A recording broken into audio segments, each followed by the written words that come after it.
Earth Debate, Uncut and After Show. I'm your host Nathan Oakley, and if you are new to this channel, or you've not done so already, then be sure to subscribe, hit the bell notification icon and join button if you'd like to become a Nathan Oakley 1980 channel member and keep up to date with the Flat Earth Debate. If you would like to support the channel, there is a super chat that runs alongside each of these shows while they premiere, and there's also a PayPal, Patreon, crypto and thanks button in the info box below the video. Speaking of Patrons, I'm going to do a quick shout out to all of you who do support me on Patreon. So a massive shout out of thanks and appreciation to Twine to Triangle, Mitch Kennedy, Original D-Rose, Rod, The Name's Burley, Twad Wassel, Jason Hornsby, Christoph Fournier, Flat Earth Travolta, JMals24, Unimento, M, Iron26, Endless, Flat Earth Sage, Golden McKinnon, Retro Bill, More Books, Cannabear, Bogey, Michael Kahn, John Kays, Patrick Gunnels, Banter, Will Brax, Mel B. Styles, Hairy Blade, Mobile Max 777, Rob W, Reese Pound, Del West Watson, Maria Nealon's Unbelievable Productions, Blue Ridge Ranger, The Real Gabster, Abraham Mohammed, Skeptic 936, Life is Short, Texas Mike, David Wayne Foster, and Dank. So another massive thank you to all of you for supporting me on Patreon. Now I will hand over to whoever is in Discord and Google so you can enjoy their dulcet tones while I set up for today's live show. No, but I can act like it.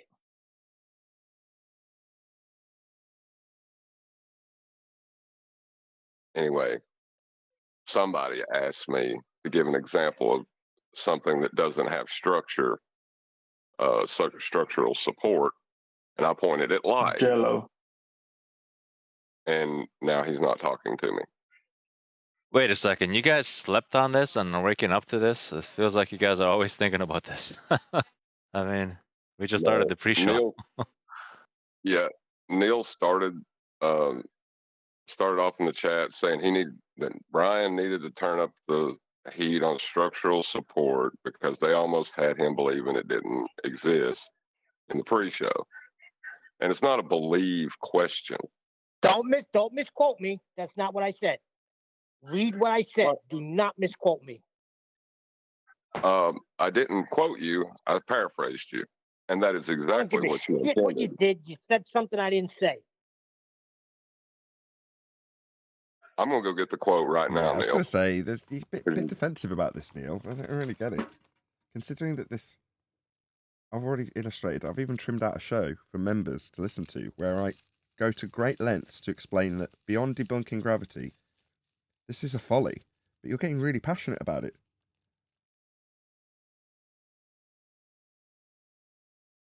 You know what a folly is, Neil? Don't talk to me like I'm stupid. Number one, of course, I know what a folly is, and don't misquote me. What's a folly? Hold on a sec. Let me give him the exact quote. Brian, you're gonna have to turn up the heat on structural support because Nathan almost had me fooled that if I continued, I would be opening up a door for ballers to get in and declare their nonsense. Correct. Exact quote From Neil. Correct. That's what I said, not what you said. Quote what I said, Neil. I bet you can't even remember it. Yes, I can. You said that I don't believe that it exists. That's not what I said. I never said that. You're going to have to listen back to the show because you're wrong. Okay, well, let's just accept that whatever the misquote or paraphrasing was is irrelevant at this point now. He's been quoted. Neil, my attitude is that there's a use to this stuff if you've got a practical application or a job that requires you to know this for, I don't know, engineering.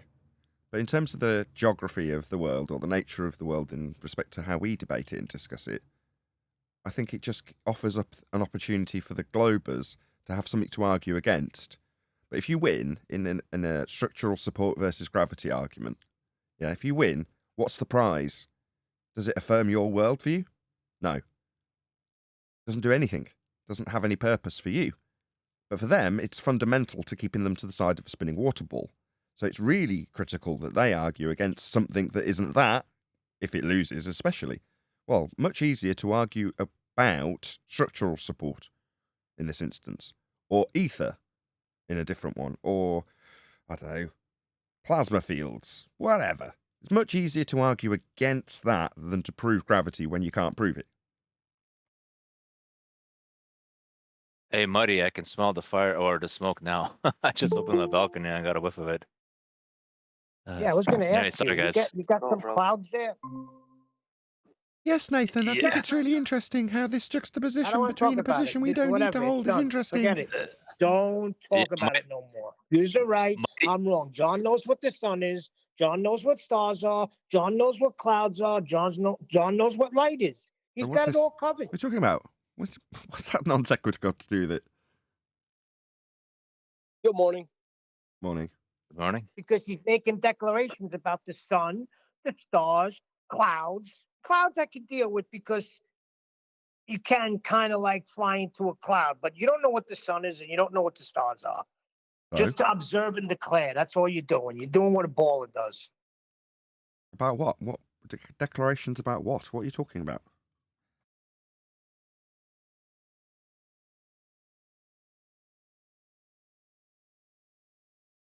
No, nothing. Okay.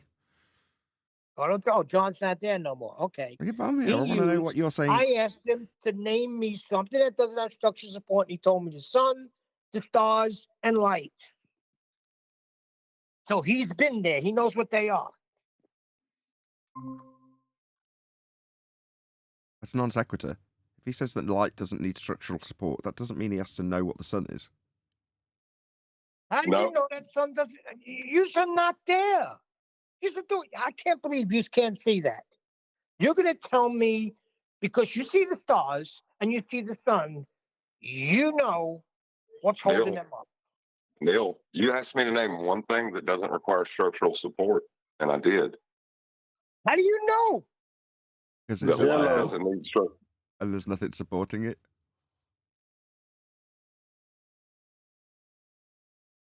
Isn't that self-evident, Well, because Neil? you've been there. Hold on. Let's just establish if you disagree. And you can declare. Hold on. You keep telling us what we're declare declaring, that Neil. it's not Neil. in You something don't have to stationary. repeatedly tell us what we're declaring. Right? You just that's not John necessary. did. It's okay. Just tell us if you disagree. I would say that statement by John is self-evident. In a vacuum, does light fall down to the ground? And I would say you don't. Not You in a haven't vacuum. been to any of them, so you don't know what is keeping them there. It's the You obvious. don't know how the sky works. Let me ask you a question. How do you know if the sky, how God made it, that those are just cutouts and the whole thing turns? How do we know that?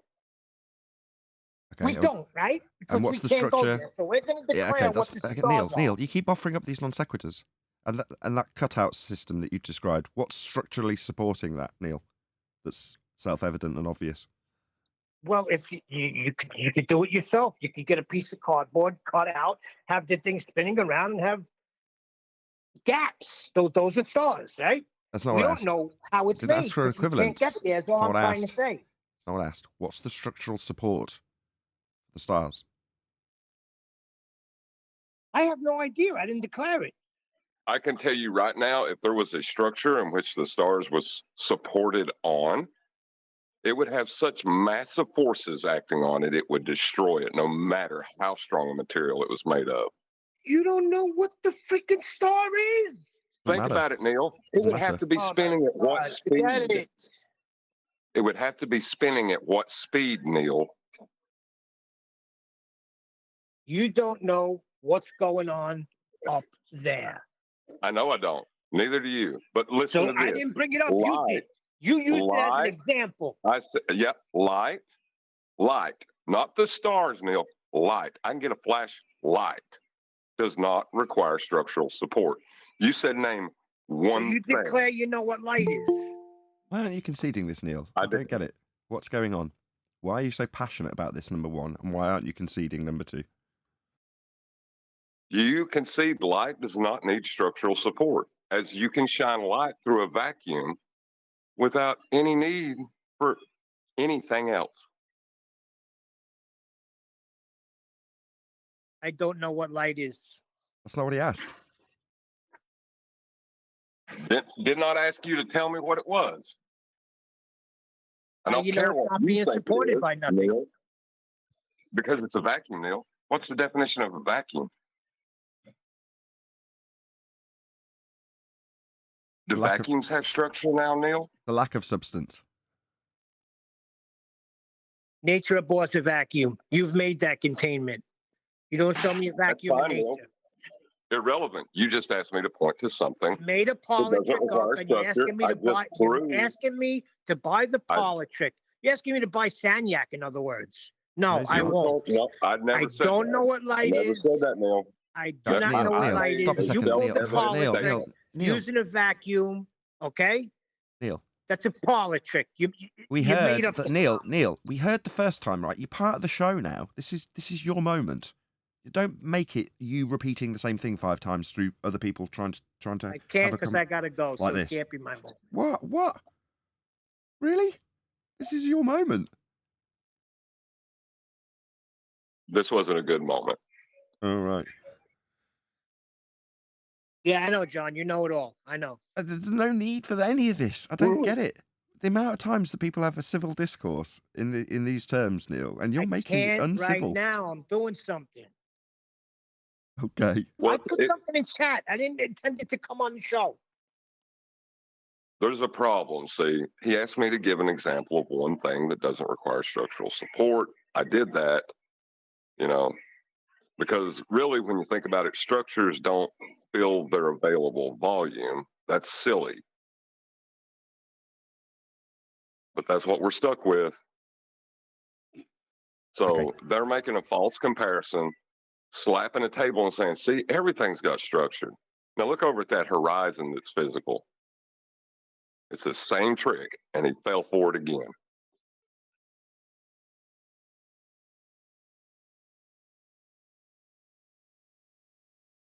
I still stand by my original point. There's no winners in this for us. With us discussing this, there's nothing. There's nothing to be achieved if you win this argument, or if Brian wins his argument in regards to it being the most concise way. I've forgotten the word. There is a particular word he uses. Well, the thing is, Nathan, this makes us look dumb. Is what this makes us look like. Anybody who has higher than a 5th grade education listening to us argue about the structural support of gas is going to just go ahead and change the channel. And there's no need for that either. That may or may not be the case. Still worth debate. But over the top of that debate, okay, Whitsit, I heard that on the ladder. Okay, Whitsit. Once it's done and the debate's finished, I'll just point out that, okay, so in conclusion, we've proven what? Oh, we've just explained something that happens. Okay, that's useful for what? Well, for knowing how it happens. Well, beyond knowing how it happens, how's that useful? Oh, well, it isn't. Oh, yeah, but on the other side of the argument, it's fundamental to keeping them to the side of a spinning water ball, so it's quite useful for them if we've got an alternative, isn't it? But we win nothing if we win the argument. It's just a way of them arguing against something that we claim that we don't need to. Right. But if they hear, look, I'm just saying, if I went up on a group of people and they were arguing about the amount of Earth curve, I'm not going to stop and engage with them. I'm just going to move on.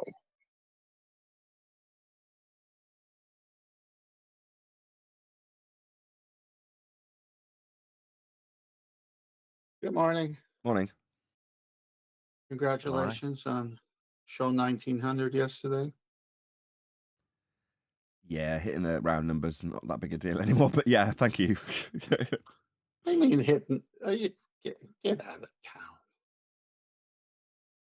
Well, we didn't exactly jump for joy yesterday, did we? Nobody even acknowledged it, so. No, I was going to acknowledge it. It's just never got to a place where I could. So I said first thing this morning before we start 1901, I will acknowledge it. Fair enough. Thank you. You're welcome. No, I think it's a great achievement. No, I did to celebrate. I transferred 400 gigabytes of shows from my scratch drive to my spinning drive. Fun. Hey, Nathan, I do want to ask you a point of order on this, though. What claim did I make in any of this that's not self-evident?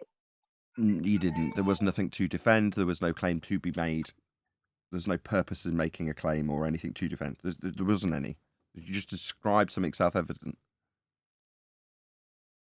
Right. So when someone wants to argue with me about what is self-evident, what do you need in order, if you're going to make a claim that is beyond what is self-evident. We'd need to have something to actually defend a position that you needed to prove. No. If you have a claim that is beyond, what you experience, right? You need scientific evidence to back your claim. Now, offer an example. Sure. We are said and told that the Earth is rotating at 1,038 miles an hour at the equator and about 800 plus in North America. That's their claim, but it's not self-evident. Is that good enough, John? Correct. So you would need extraordinary evidence to back that claim, right? Correct. However, But if your opponent offers up an alternative like Earth rising up, then it's far easier to argue against that than defend your extraordinary claim. or in the same way, if you have a claim and someone challenges it, it's much easier to attack their claim. Say, I don't know, something they've not necessarily claimed, but they like the definition of gas pressure. Like that would make sense, wouldn't it? Say that again? Yeah, I didn't follow that either. Neil told me that gas was colliding with itself and the walls of its container. He's using that as an example of gas having structure. The thing is, gas is going to bounce off when it hits another gas particle. It can only be contained if it was in a container. It needs the container for pressure, but the gas particles bounce off of things, including themselves, right? well, see, the thing is, you can't prove that the particles are bouncing off of each other, right? You can only measure it when you have something there for it to bounce off of. So you get into this area of, what is self-evident, how we define things and describe things. And at its fundamentals, it's challenging those in a way that's anti-intuitive. And that's why I said they need extraordinary evidence for it. So in a container that's a vacuum, and we introduce gas, the word you used was measure. Then we can measure pressure, whereas before, when there was no air introduced, because all the air was taken out to create the vacuum for the beginning of a test. So then we say we introduce air in there in amounts that, say, gives us a reading of 14.7 psi. So we could say that once it was a vacuum, no air.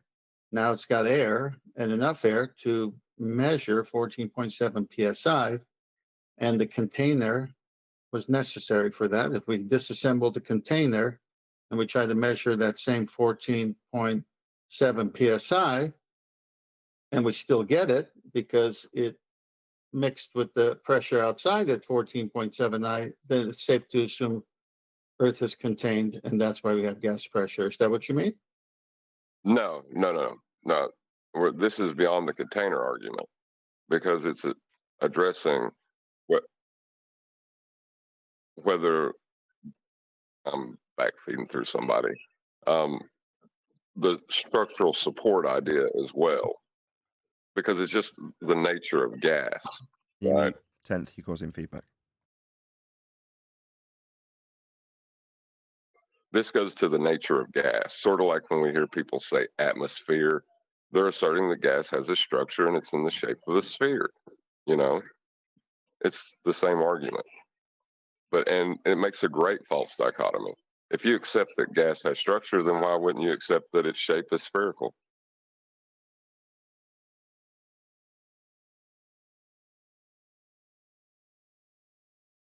So I guess it lies into the, not lies into it, but it's narrowed down to, can we say gases do support things when contained, like a inner tube? They But they can, don't. but they don't always. But they don't have structure. Right. That's what I'm saying. You take out the word structure, and you could have an inner tube, fill it with, hang on. Right, but structure and support are not the same word. Neither are they synonymous. Right. No, I they're not- know. I'm just going on what the current uh, back and forth is. Welcome to Flat Earth Debate Live. I'm your host, Nathan Oakley, and if you are new to this channel, or you've not done so already, then be sure to subscribe, hit the bell notification icon, and join button if you'd like to become a Nathan Oakley 1980 channel member and keep up to date with the Flat Earth Debate. If you would like to support the channel, there is a super chat that runs alongside each of these shows while they are live, and there's also a PayPal, Patreon, crypto, and thanks button in the info box below the video. Most importantly, if you'd like to join the discussion, simply mute the page you are currently watching, then click the link in the info box below this video to join the panel and express your views on the nature of Earth. If you do join, please don't swear. If you do, you'll be ejected, and if you are, please don't try to rejoin the stream using stock accounts. You'll be warmly welcome back on the next stream. Please also share the show on social media. Sharing the show obviously increases the live audience, but this in turn increases the chances of a more diverse panel, so please share the show on Facebook and Twitter. Now, we are joined by Chocolate Saying, Refracted Curvature, 10th Man Rising, Neil, Matthew, and a whole bunch of people in Discord, so welcome one and all. Good morning. Good morning. Howdy ho! Yo, good morning. I'm back. That's good, Neil. We're already concerned for a second there. Discord gang. Hello, welcome Discord. You all good? Everyone happy? Shout out to Discord. Hey, do a little plug, as it's literally perfect timing, although you obviously as a live member of the audience, you haven't been privy to what we were talking about prior to being live. Nevertheless, if you remember, this will all make it sense when you watch the pre-show from today's video after it's been broadcast live and then the rest of the recording's finished. So check that out as a member. But more importantly, if you are a member, I've just literally released a video to the members today, which it's taken a couple of days to edit, but it's not the point. The video is called Blue Sky Gravity for Flat Earth Only. And that video summarises the position that I have in regards to any and all flat Earth positions with respect to gravity. So the alternative positions that are offered up, be it incoherent dielectric acceleration, plasma, Earth rising up at 9.8 meters per second, any of these alternative views that flat earthers lay in false dichotomy for globers who have the primary claim and requirement for gravity to hold them to the side of a ball to argue against. So I've illustrated that to the best of my ability in discussion amongst the panel, with the main primary topic of discussion being whether or not structural support is a better way of describing incoherent dielectric acceleration, no, or any other non-gravity that's going to be offered up as an alternative. Now, just before the show started, John summarised this position by saying that, what did you say, John? There was a really good, concise summary to it at the end. I've forgotten what it was now. I'm not making a claim about anything. I'm just challenging a claim that's being made. And if anything that any extraordinary claim requires extraordinary evidence. No, that's not what it was, although that's true. What you were saying was if you describe gases as having, quote, structural support, then it's only one step away from saying, well, the support the structure applies to the gases means they can be ball-shaped. Why not? They've got structure. Why not ball-shaped structure? Right? That's where that leads. Now, the other primary concern for me is there's nothing to defend if you're a flat earther. What are you trying to defend? What are you trying to prove? If you win, let's say you're let's take it away from structural support and take it to incoherent dielectric acceleration. You start arguing for your incoherent dielectric accelerative force that gives you a downward bias that isn't really there. And the opponent has to have a force to hold him to the side of a spinning water ball. What do you win when you get to the end of the discussion? Have you proved that the Earth is a flat plane? No. What have you proved? What have you achieved? Go on. Now they believe that they're held to the side of a spinning water ball by incoherent dielectric acceleration. That's the best you could hope for in that discussion. I'm glad you added that at the end. So the best you could hope for is that your opponent relinquishes his notions of gravity for the false idea that all things tend towards the ground because of the force of gravity, and replaces that incorrect idea of all things tending towards the ground with an incoherent dielectric accelerative force towards the ground. Okay, yeah, that's unlikely, but I see what you're saying. That's the best you can hope for. That is the best you could hope for in that argument, because you're still on a sphere. There's still a downward bias. You've not achieved anything. So what is the point of all this? What am I trying to get across to people? Well, once you've debunked gravity... Okay, nobody was claiming incoherent dielectric acceleration. It was an example. I don't know where you're coming out with that. Just an example. To stop people getting triggered, it obviously failed. Anyway, the point of this, the overarching point for me, is that once you understand all of these different arguments, be it incoherent dielectric acceleration, plasma, Earth moving up, Earth spinning, Earth having a non-force force that you can think of as a force, or mass attracting mass, or bending pseudo-force space-time, any of these discussion points related to gravity have no positive claim for you as a flat earther to need to defend. Now, you can invent one. You can say, oh, check it out, I don't have anything to defend in this regard. But if I make Earth move up, that is my claim I need to defend. Right, no, that's just as extraordinary as saying the Earth's spinning, or that there's a non-force force that you can think of as a force, because we're spinning and not flying off it. Yeah, there's no need to defend anything, until you invent something to start defending, like Earth moving up. But then you're just defending your own extraordinary claim and nothing else. Hey, Sleepy Mario. Hey. Let's just ask the question. Is there any scientific evidence of gravity? Well, today's review video is exactly about that with Joe Rogan and Neil deGrasse Tyson.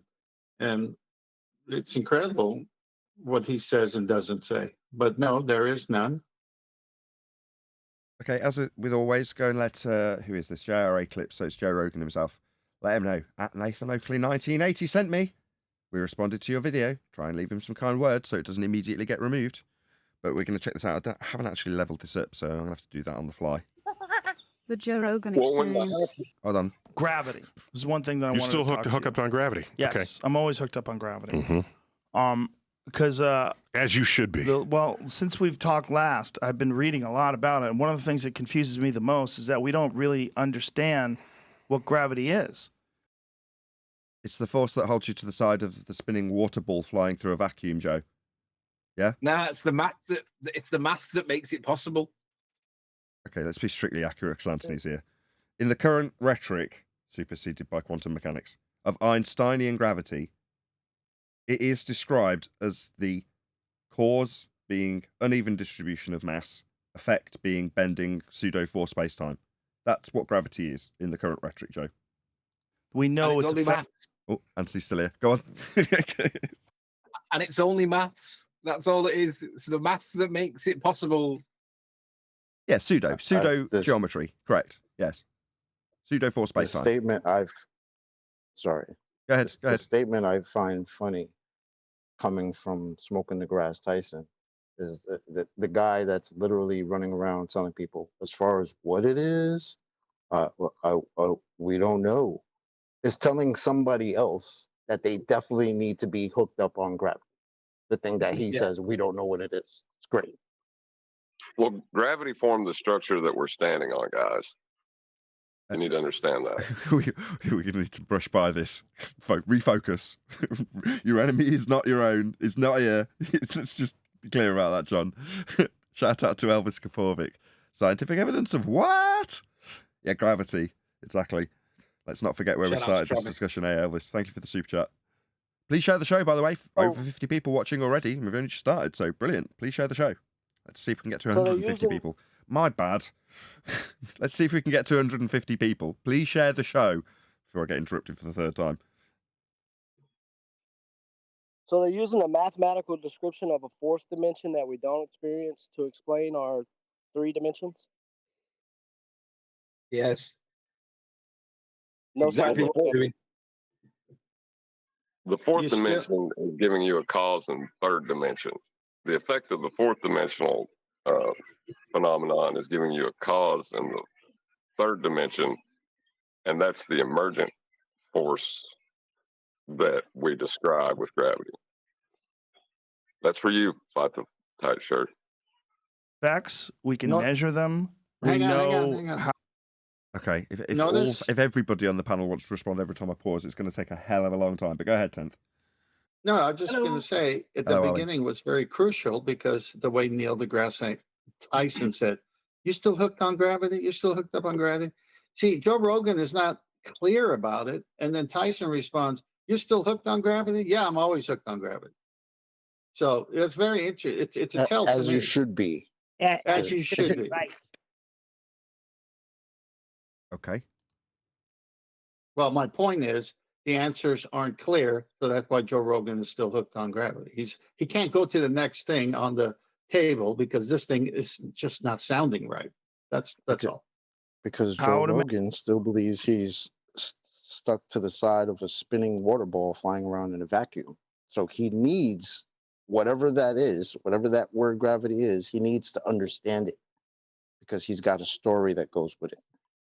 Exactly. Go ahead, sorry. This does tie into the pre-show. Well done, Chocolate, for the final segue. Yeah, we don't have to defend anything because we aren't stuck to the side of a spinning water ball and need to make apologetics for it with gravity. He does, therefore he needs to understand it because he's stuck to a side of the spinning water ball. So it's probably best if he understands how that functions. And he doesn't. He doesn't understand it because it makes no sense. measure them. We know what that mass is involved, but we don't really know what gravity is. There's a similar question in the book, but they got a little more philosophical than you just did. But they both lean philosophical. It's Why is it what in the book? What book? Philosophical? What? Hold on. Why are we talking about philosophy? Isn't this physics? Well, when he said mass, the minute Joe Rogan said, we know what mass is involved, but we don't know what gravity is. If mass is undefined, that's your problem. You've not defined your term. Can you mute, please, Anthony? We can just hear your dog growling. science can describe how gravity works. Sorry, science explains the cause of natural phenomena. You can describe, any idiot can describe something. Yeah, you don't need science for descriptions. That's English. But can they describe why? Explain. They explain cause and effect. Science explains the cause of an effect. Describing an effect, that's like natural law. You can describe something that happens. But in this instance, nothing's happening. What's happening? What's occurring? Do you even call it a phenomena in the first instance? And he's rattling off how science describes. No. Science explains. It's He worse just than said, that. well, he just said describe the why is what he just said when you Yeah. cut him off. No, well, it's also his voice. Science can describe how gravity works, but why it works? Okay, see what he's doing there? I mean, he is just admitting he don't know nothing. It works. Can we? So this is the how-why Yeah. duality here. And allow me to just answer it from a how-why point of view, and then we can apply it to gravity Okay. after I say that. In science, if we can describe how something works and predict its future behavior, we claim to understand it and we move on. If you have explained the cause and effect supposition you had in your hypothesis, you have empirically proven it. Well, You you can don't describe how and why. Hold on a Nowhere does second, okay. nowhere does science say that. If we understand, what did he say? Just play that back again. Let's think about scientific method while we think about what he's just said. Play it back again, Nathan. But before you do, In science, if we can describe how something works and predict its future behavior, we claim to understand it and we move on. That's not what science is. you don't describe how. You don't describe how. You explain. You give it a bit of a wiggle and prove it. Yes, no, you explain how. Not you don't describe how. That's nonsensical. It's malformed. It's incorrect grammar. You give it a bit of a wiggle and you prove what the cause of the effect is. That's what you actually do in science. But the problem is he's got to conjure a non-effect. So he needs to pepper in the idea of having science describe how and why. Yeah, okay. But in reality, as Anthony's just explained, you wiggle. That would be vary and manipulate as a researcher.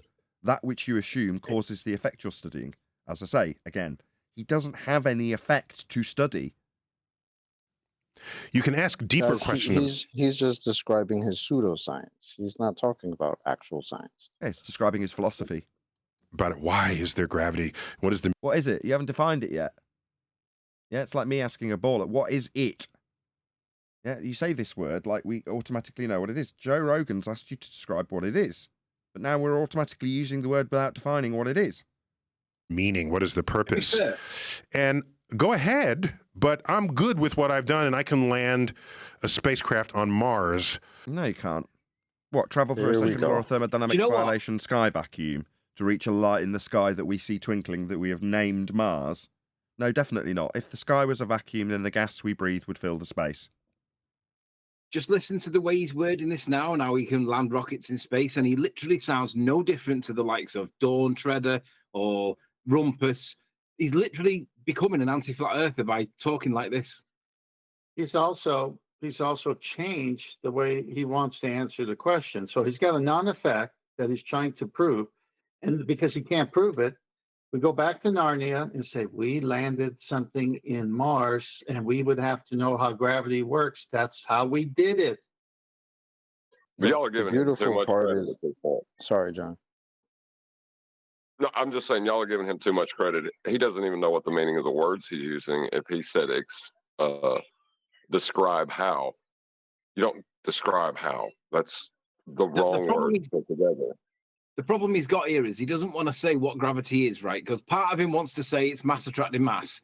And the other part of him wants to say, well, we know that's not true. It's actually bendy space-time and the uneven distribution of mass. But he doesn't want to say that either because he wants it to be mass attracting mass. So by not answering the question, he's allowing you to still think that it's mass attracting mass. I think he's all right, but did you hear what Tent said? That's what he's doing. He's going right to Mars and saying we know how it works because look, we're on Mars. I don't even think he's getting that complicated. I think he believes that he's in a position of authority. He's got a guy in front of him that is willing to believe whatever he says in order just to explain his paradigm. So he doesn't need to prove anything. He just has to say a couple of cool words, cool science words, and make the guy that he's talking to understand and stop asking the question, why? Or what is it? That's all it is. This is a trick. Inside of a crater in a hole-in-one using my understanding of gravity, so I'm pretty good with it. Your understanding, Joe's asking you to explain what it is. You've already incorporated it and gone to Mars through a sky vacuum second law of thermodynamics violation to say that you know what it is already. Well, that didn't achieve anything, did it? Let's just see if they cut to Joe Rogan and see him scratching his bald head. Okay. But that's exactly I'm my point. Sorry, Nathan. That's all right. I want to go after This is just a Chuck. funny one to me. This is exactly my point. What he's saying to him is that I don't need to explain the hows and whys. We know that we've used whatever this word is to land spacecrafts in craters. And that's it. And because I'm authority guy, you must believe me. Yeah. He used the golfing term, a hole in one. That's when you hit one shot and it goes right in the hole. You don't have to hit another shot. So what he did, he went to Narnia, said, we sent something to Mars into a crater, And we couldn't have been successful without understanding gravity. And he's the chief priest of gravity at this point. And so what's Joe Rogan going to say? Is he going to say, well, isn't that a second law of thermodynamics violation? No, Joe Rogan doesn't know the arguments. Poor guy. Not distracted by the more philosophical side of that. Why does it work? Okay. Einstein, so Newton was deeply puzzled by how you can have something called, in which he coined the phrase. Starts off by Einstein. Newton was puzzled. Right? So we're going to immediately... Go on. Sorry, I'm in the middle of my sentence, interrupted you. My bad. No, I apologize. I'm sorry. It's all right. Go ahead. I was going to make a joke. It's not funny now. Sorry. I'm ruining the joke then. That's really my fault. Be too serious. Phrase action at a Everybody's distance. overzealous when it comes to this guy, so we got to calm down. Indeed. Okay. He wrote down the equation that worked. Who did, Newton or Einstein? We've heard both their names at the beginning of this amble. Worked. He wrote down the equation. The moon goes around the Earth. Earth goes on the sun. Wrote down the equation for something that's supposed to be physically occurring. So he's describing something conceptually. That's in mathematics. Mathematically. Yeah, mathematically. He's going to prove it in the maths again. So he's going to go like F equals ma rather than Newton's first law of motion. He's going to talk about maths instead and apply the second. The moons of Jupiter go around Jupiter. He accurately described that with his equations of gravity. Okay. Yeah. He didn't, or did he? But descriptions, right? They're not physical reality. And he didn't accurately describe them either. There was flaws and errors. So no. Yeah. Go on, Anthony. The flaws are obviously the three body problem, right? They never talk about that three body problem, do they? No, they just say that they accurately described it in a conceptual language. The physics of our world. But Joe Rogan's not going to pick up on the fact that what he's being given, he's obviously asking about the physics of gravity. That's what he's actually asking. What he's getting back is, well, the concept of gravity is, that's what he's getting back. Okay. He said, one day I think we're going to find some way that they're connecting to each other, but I don't know what that is right now. But all right, but yet this keeps us to the side of a spinning water ball, does it? Amazing. One day we might find out what the hell this is. But it definitely keeps us stuck to the side of a spinning water ball, even though we don't really even know what it is. I mean, he knows it's landing rockets on Mars, but simultaneously the guy who's coming up with the idea in the first instance doesn't really know. But I know my equations work. Work? What, like physically do work? No, they don't. You're talking about descriptions, concepts, philosophy. That's not physically doing work, is it? Go on, Anthony. They work. They work. His equations work. Well, then they wouldn't be equations then. And we're not talking about mathematics, you dumbass cracker. Also, another thing, you guys missed it. You caught the describing how, but then he went, we can't describe why is. He said it like 3 times. So they won't let me, John. They don't care about that stuff. Now you caught the describing how. He said 3 times, science can't describe why is. Like, why is my hand attached to the end of my arm? Does natural science do that? No, it's outside of its remit. No. Hows and whys, no. That's descriptions. Yeah, no. Explain the hows, but the description and the explanations, he jumbled them up. What a friggin' idiot. But listen to what he said, describing the whys. Why is questions. Describe a why is question for us. What, like, why is the sky blue? It's not a describe. Why do my arms come out of my torso and not my pinky toe? Look at this retard. They call it spooky. It was spooky to him. That's his word. Spooky action at a distance. All right. Fast forward. Spooky action at a distance. Surely he's gonna bring up George Musa now saying gravity is not a force. Go on. 300 years. 300? Wait a No. second. Fast Stop. forward 200. No one described what did he say? Spooky at a distance. Sorry, I just woke up. 300 years ago. Who did Spooky that? action at a distance. Who did that? Einstein coined that phrase. 300. Does he think Einstein was 300 years ago? Einstein's ancestor.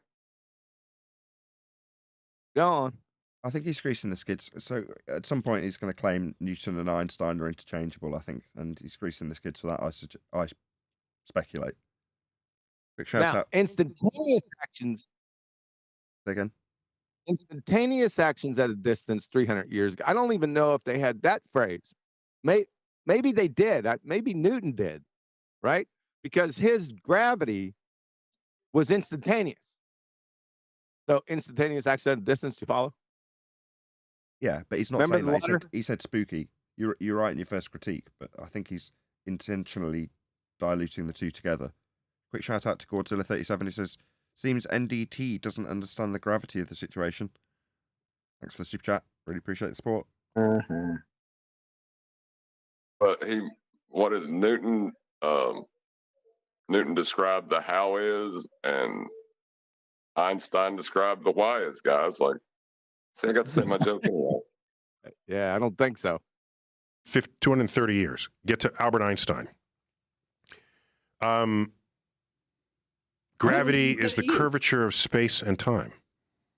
Nathan, can you find that back? Because we rumpused them. Yeah, and he said 230 years. What's he referencing? Because that number's not a number I've come across before. Yeah, 10 seconds. You just want 10 seconds previous. Yeah, go do pull a J. 230 years. Get to Albert Einstein. Pull another J. Fast forward 300 years. 300? No. Fast forward 230 years. Get to Albert Einstein. What?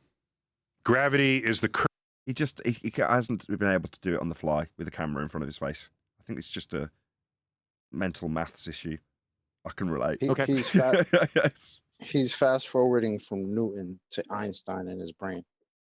Oh, is that what he's doing? Okay. Yes. Yeah. curvature of space and time. And you're moving on the curvature of that fabric.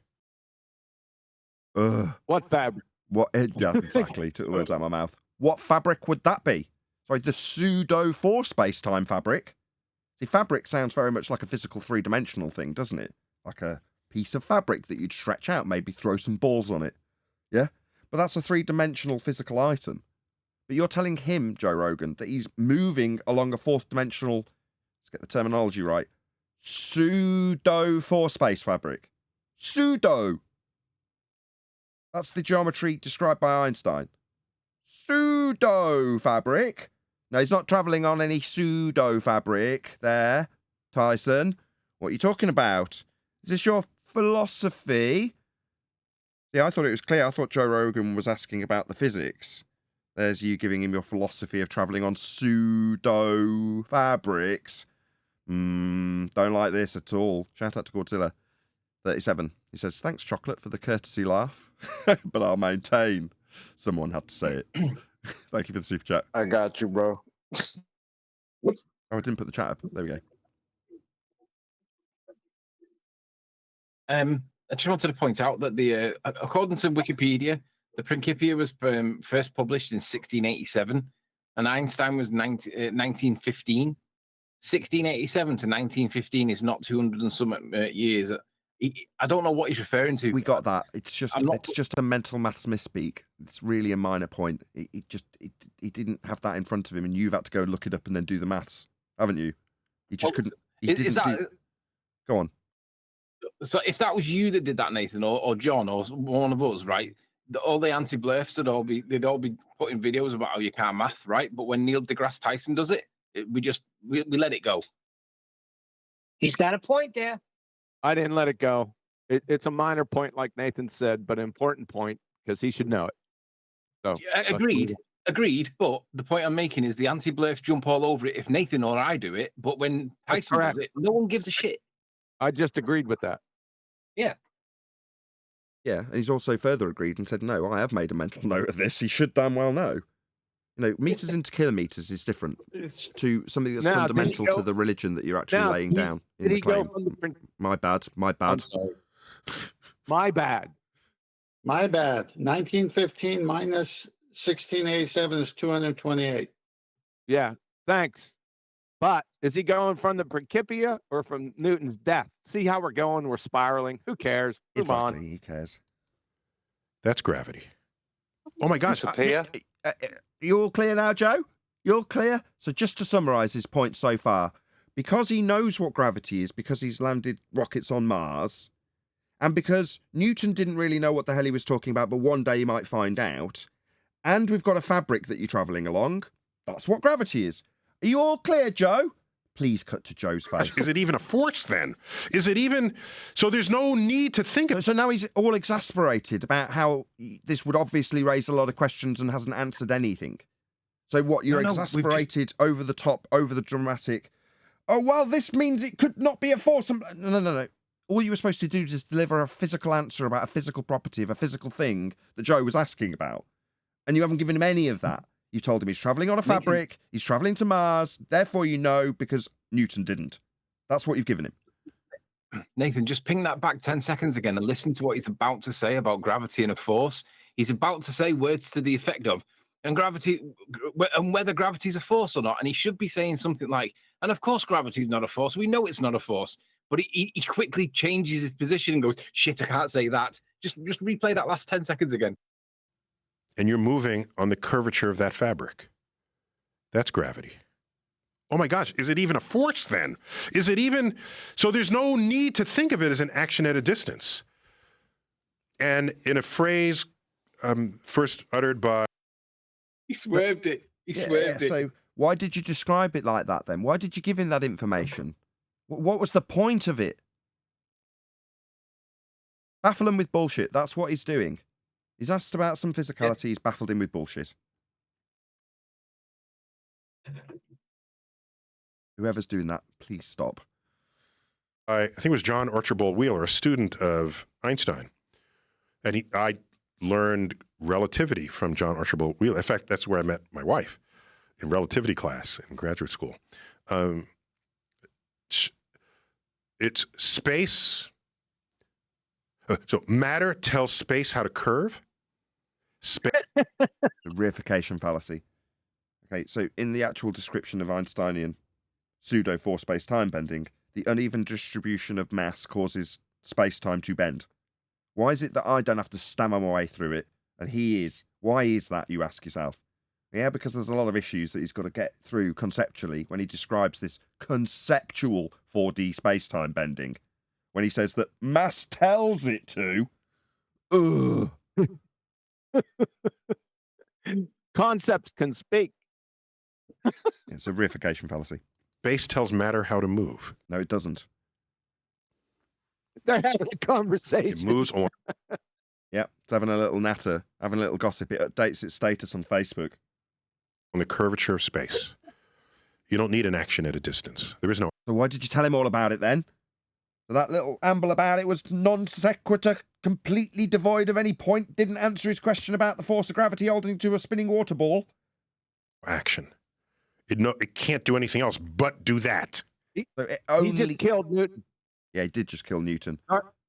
Sorry to interrupt, but he just killed Newton. So he didn't need any action at a distance. Goodbye, Newton. Because that's what his formula is, or that's what in the Principia. That's why I always say when they try to derive or reduce down Einstein's field equations to Newton, that's a bunch of horse shit. Because if that were true, then that would reduce down to a special relativity debunking. This is classic. Please continue. Go on, John. Oh, refractory. I was just going to say he also murdered the English language several times in this. Like, so many syntax errors that it's not even funny. Right. Shout out to Elvis Kafovic, who says, what a wizard. Yeah, he is. That's his main talent. That's what he's there for. His astrophysics capabilities are irrelevant. Spinning out this magic trick linguistically is what he's actually doing. And that is his skill. That's his main skill. He's a May I- magician. Go ahead. May I comment? Yeah, the summary I'm getting so far is they made up a story. They needed something. They made up that story. That story lasted a while. Then they made up another story. Now that story's going, but now that story's being changed. And so, because the whole thing is based on a spinning water ball in space, they need gravity to keep everything together. But gravity has been elusive to define or prove because it doesn't exist. So all these stories keep changing. And you could tell just the way Neil deGrasse Tyson couldn't answer the question directly to Joe Rogan, that he had to give a little history lesson. Well, Newton this, but then we found out this, and then we found it's like, what? It doesn't even exist in the first place. That's why you keep changing. It's a force. It's not a force. It's a bending of space-time. What? How do you bend time? Show me time in the box. It's like asking someone to describe what a car is, and like you wouldn't describe a car by going back to the first ever like Model T Ford. You just point them a picture of a Mondeo or a Taurus and say that's a car. Like, why do you have to know about the historical background of how the evolution of a car came into existence to know what a car is? Just tell us what gravity is as per current science. That'll shut up a lot of anti-flat earthers if he did, though. Yeah, they're not adhering. All That's of that why is consequential, though. That's why it's being right? disseminated Because- through someone like Joe. So instead of doing what we do, there's no adherence here to the Socratic method, is there? That's what's lacking. But, you know, Joe Rogan isn't well versed with how to go through the steps of the Socratic method with the person sat opposite with him. So he can take him through the steps of La La Land, magicry and wizardry in linguistics, rather than just define the words he's using so that Joe understands what that means and they have an agreement in a Socratic way about what they're talking about. But he's taken him into 3D mass attracting mass, taken him out of it to say it doesn't work, told him he's on a fabric, and told him that we go to Mars and that's gravity. Like, let's start defining a few terms here. But no, that's why he's sat in front of Joe Rogan. But Go on, all of Chocolate. that is just consequential because he doesn't need any of that. He's already got cool stories that he could pass off, so he can lay out a beautiful affirming the consequent fallacy. We've gone to Mars. We've put a spacecraft on Mars, therefore gravity exists. Right? We know it exists because we put a spacecraft on Mars. We put a spacecraft on Mars, therefore gravity exists. After that, everything else is just a cool story that backs up what he just said. But just so you got something to chew on, you're on a 4D fabric. There you go. Done. You go to the beginning of the video, Joe Rogan says, gravity, and Neil deGrasse Tyson, you still hooked up on gravity. Yes, I'm still hooked up on gravity, which means this isn't their first discussion, and he wasn't satisfied the first go around, and I don't think he'll be satisfied after this one. We've seen very little of Joe's reactions, which is what I would have really liked to have seen. You know, the frowns and stuff when he's listening to these explanations, but we haven't really got any of Joe Rogan's facial expressions in reaction to what Tyson's telling him. Like you say, on the second go around. It's like you have a funnel and you take a ball and you roll it on the funnel. So it's a fabric that you're traveling on. Okay, let's just picture a fabric. I described it earlier like a piece of fabric that you stretch out. Okay, so that fabric is now a funnel. Oh, hold on, a funnel's not a fabric. What? Fabric funnel? Why did you say it was a fabric if it's a funnel? The ball... It doesn't matter as long as you reify it into something that is concrete and will actually work in the person who he's talking to's brain, which is Joe Rogan. The other thing that they never do with this description when they say things like think of it as a funnel, that's if you're going to think of it as a funnel, right? You only ever do it in one orientation, right? But it's got infinite orientations around that. No, just stop. Object, just stop. No. Jumping the gun way too much. Think of it as a funnel. Okay. Just said, let's stick to Socratic method. Let's detail what we're actually talking about. Oh, it. That's a bit vague. So what is it that we will be describing as a funnel? Maybe you can tell me, Anthony, what it, that would be the thing we're going to be describing as a funnel, is precisely. What is it that we'll be describing as a funnel? Gravity. Very well done. The fabric. The fabric is the funnel. The one I imagined I'm on. Yes. Now, that's still not it. Keep going. It's just been made into it by Mr. Reification Fallacy, smoking the grass Tyson. Okay. So it is it now. So the fabric's the funnel. Okay, continue. Image in Master D, Nathan. Can only do what that funnel tells it to do, and it'll. Oh God. So the funnel is the fabric, and the fabric is it, and it hasn't been defined, but it is telling the fabric of the funnel what to do. And that's gravity. If you give it a sideways motion, it'll start spinning around. It will start spinning around if you give it a sideways motion. Okay, let's just pause, take a step back, and say no worries. That sounds like something I can do with it, which isn't defined yet. So what am I going to be doing? And how am I going to be doing it? And what is it that I'm going to be doing that to? Because apparently if I give it a sideways motion, okay, let's see Joe Rogan doing that. Let's see Joe Rogan giving it a sideways motion, even though we don't know what it is yet. There's no magic hand coming in there. Oh, is there not? Is that how the magic trick works? When the guy's standing with his shiny waistcoat, there's no magic trick here. What the hell is it? Because you've just told Joe Rogan he can give it a sideways motion. So I'd like to see that, not be told that there's no magic trick going on with a magic hand that's going to be giving it a sideways motion. Because I suspect there is very much a magic hand giving imaginary it a sideways motion. But there is magic. But there is magic fabric and a magic funnel. That was the it. That was the first it. Now we got another it that's spinning around, right? We have a whole bunch of its. And we got a magic speed. Let's not forget. I think that's a different it. Following the curvature of its space-time continuum. Oh, we're following the space-time of it. So when you said we could give it a sideways motion, if we were following it in a fourth-dimensional pseudo-realm that we don't exist in, we could give it a sideways... No, we couldn't. See, that's all conceptual, Mr. Tyson. I mean, we'd have to have a magic hand in this conceptual mess in order to move it sideways.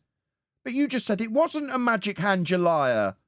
We can only stir this with a magic hand because it's non-physical. So there absolutely must be a magic hand to move it sideways because it is not physical. What's it? What are we moving sideways? It's not undefined, Neil. Undefined. We don't know. He hasn't told us, even though that's specifically what he's being asked. What gravity is. Well, he's talking about gravity, saying we can move it sideways if we follow it in a fourth-dimensional pseudo-realm. Okay, clear as crystal. This construct that you provided for it. Sorry, did Joe provide the construct that he's giving a sideways motion with his magic hand? When did Joe provide this construct? Joe, do you want to ask yourself that? When did you provide this? Did you? I didn't see Joe providing us with any construct. Did I miss that bit? Am I going nuts? Did I miss the part where he developed a construct for us? Yes, he did, because Joe Rogan didn't challenge anything. So whatever Tyson said, now it's Joe Rogan's. So now, I can describe what gravity is doing. I even have a mechanism for it. Do you? Where did that come from? All I had was a magic hand stirring a conceptual medium. That's a fabric, that's a funnel. That's what I got from that. You kidding me? Now you've got a mechanism. Where did that come from? Well, the fabric in the funnel. Are you going to still ask? Sorry, go ahead. Sorry, say again. The fabric in the funnel. Yes, the fabric in the funnel is the mechanism, and that's gravity. Can you replay that part? Hang on, Nathan. Don't miss this part. Classic begging the question. Now we can describe what gravity is doing. You haven't even proven gravity, but you're going to describe it. So you already got us in Narnia. You already got us gravity. We're going to Mars, doing a hole-in-one in the crater, doing all that, but you haven't even described, proven it yet. We're in Narnia here. So now, I can describe what gravity is doing. I even have a mechanism for it. Are you going to still ask me why is there gravity? No, we're not asking why, you fucking clown. Sorry. You see what he did? Yeah. Yeah. Yeah. He switched it to describing the whys. Describing whys and ises. He thinks he's clever. This remedial retard. It's What an funny because embarrassment. sorry. I was just gonna say it's funny because this is not the first time he's kind of made it seem like why do people keep asking him why with gravity, even though that's not what they're asking him, but he takes it to there and then wants to run away from it. Because you see how he sounded just now? Oh, so you're still gonna ask me why after all the nonsense I just told you? How dare you? My response, no, not at all. I'm not going to ask the why of gravity. What is it exactly? Didn't you listen to the fabric of the funnel of the spooky action at a distance that isn't Newtonian because he was wrong? Didn't you understand any of that? No, it made no sense. None of it made any sense. He didn't show me anything. I didn't stir anything. I didn't give anything a sideways motion. I didn't create a construct. None of that happened. So my question remains, would be my response if I was Joe. What the hell is it?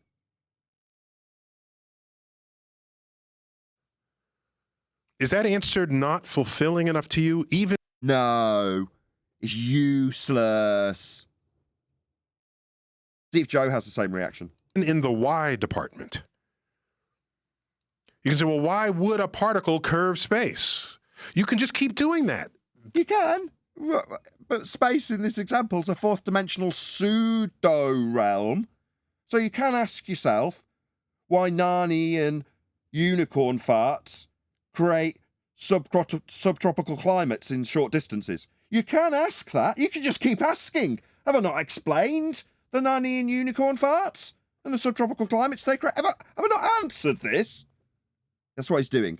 It's not clever. No, but he's switched it to why. No one's asking that, Neil. No one's asking the why. You just made it up so you can get away. What a moron. Go ahead. Yeah, but why didn't he challenge him, though? Why didn't he say, I did not ask why?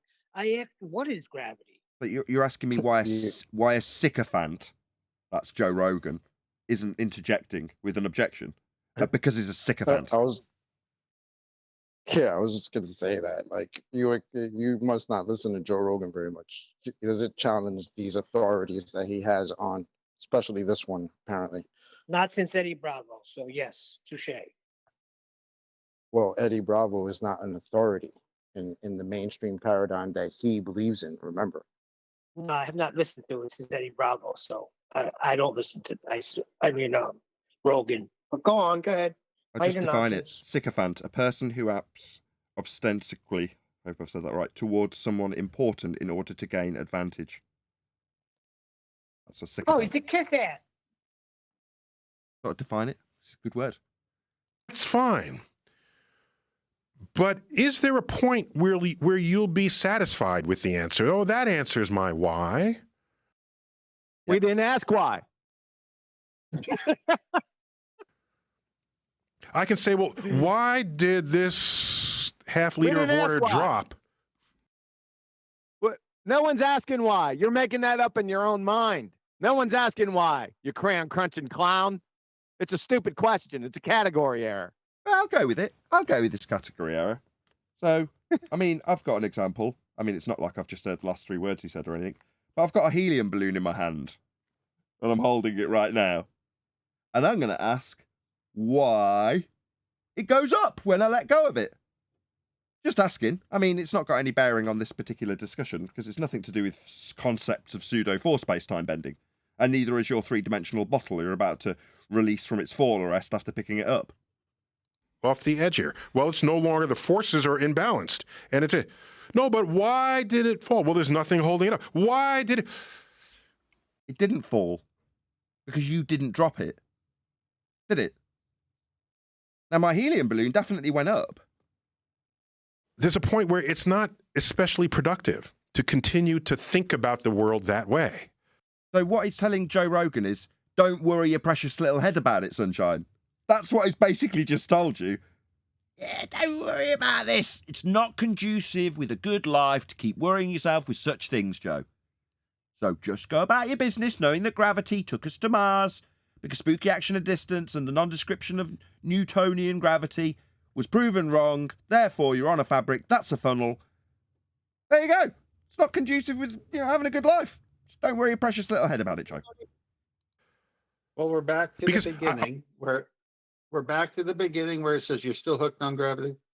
So Joe is concerned because Joe's asking what, and Neil, as Kiyoya said, is going to the why to transition away from ever proving it. I'm with Tyson on this one. Don't worry your precious little head about it, Joe. What I'm claiming is answers to the how. When you understand the how enough. Was anybody asking how? How gravity?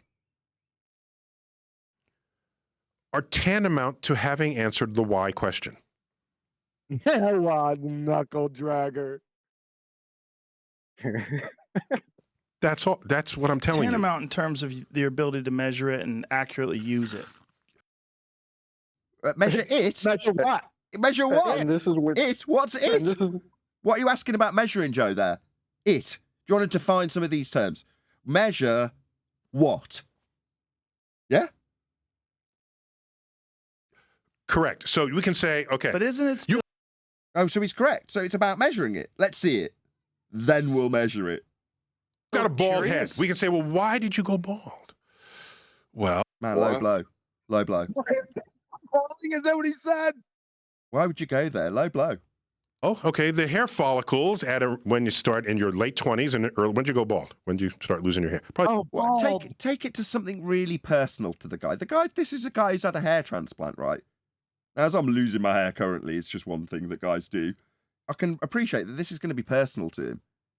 Now, I've heard Joe Rogan go through stories of having a massive scar at the back of his head for a botched hair transplant. So he's going to something that's caused Joe physical pain and mental anguish to make his example about gravity. You bastard. What a bastard. No, because he's causing Neil deGrasse Tyson physical pain by just asking a question. Oh, sure. Well, Neil went through explaining that you shouldn't be asking how or why to him, and his way of agreeing with him was to say measure it, like measure how, why. I don't this entire conversation doesn't make sense. None of it makes sense. What now? What's it? We're still back on the it. Yep. What's it? None of it makes sense. It's not English. Whatever they're speaking is not English. It's double speak. Probably late 20s, early 30s. Yeah. Yeah. That's common. If you have your hair when you're 30, you'll probably have it for the rest of your life. Yeah, I'm finding that out the case. That's how that goes. You start losing. Now is he? What is he now? Hair transplant expert, or he's an expert in hair growth? It's just pulling on the emotional strings. Really getting his attention where he may have been drifting off because we couldn't see his reactions. Neil's a good magician. He's going to be reading the reactions of the person he's describing this to, and he's obviously read he's not really buying this, or he's not reacting in the way I want him to. I need to get him more passionate. So that's what he's doing. I don't like it. Isn't this He's where alopecia? Is he an alopecia expert now? He's gravity expert now on the alopecia. Yep. I think this is where chocolate needs to come in with the snatch your wig off. Well, the thing is, though, by making this personal, now when someone challenges Joe about it, he's going to, in his mind, combine the two. And if they challenge his understanding of gravity, he'll feel like they're calling him bald. Yes, exactly. That's a much better way of summarizing it. Yes, he's tying something that is emotionally charged to his description of a pseudo four-space-time bending that's a fabric, that's a funnel, that's not the Newtonian description that was proven wrong. Therefore, how, why, and how much we can measure how, why. Yeah, this isn't English. Going up until you're 30. So you can say, well, the hair follicle begins to not producing the keratin or whatever. We get the explanation. Then you say, well, why does the hair follicle stop doing that? Then you say, oh, well, because the DNA has it pre-coded about the hair kind of thing. Well, why does the DNA have the hair? Well, because. What the hell was that? He's trying to use something that you can prove, the what, and relate it to gravity, which you can't. And he's using hair and going bald. It's a parlor trick. But like I said, this is not the first time he's done this. He's kind of trying to make asking the question why, turning it into like a infinite regress fallacy or something. Yes. You could just keep asking why. Because so Right, but we know far more about how and why people go bald than we do about what gravity really is. Good answer. Oh, Joe's all over this. Kudos. Got him. Yeah, that's a good answer. Correct? I'm telling you, gravity really is the curvature of space and time. Wait. Oh, so we don't know what it is? Now it's definitely the curvature of space-time, the fabric in the funnel. Thanks. So that makes it definitely conceptual then? Yes. Yeah. Yes, definitely pseudo for space-time bending then. Definitely the pseudo-Riemannian space-time described in an abstract concept that we don't exist in. Yes, so definitely not real. So unlike your hair, it's not real. Yeah, So but he couldn't come right out and say gravity it. So gravity is the curvature of space-time. No, it's not. The curvature of space-time is the curvature of space-time. That's not gravity. What the hell? That gets us the Big Bang and everything we've ever known and Curvature of loved. space and time, but it's also based on mass, right? It's based on the amount of mass. Any an concentration of object has. matter and energy or energy will curve the fabric of space and time. Whoa, he's gone to Newton. No, he hasn't gone to Newton. He's absolutely still within the confines of the mass, the distribution thereof, and the space-time that it will bend as a result. He's got his cause and effect within Einsteinian pseudo-concepts of 4D space-time. It's still very much in Einstein's realm, but he's staying within the abstract conceptual. He's staying within it as opposed to trying to juxtapose it with something physical like hair growth. And Joe, props to you, has just cut it off at the knees. So his fallback is to define it there and then, because his juxtaposition with hair growth failed, thanks to Joe. I've got to give him props for that.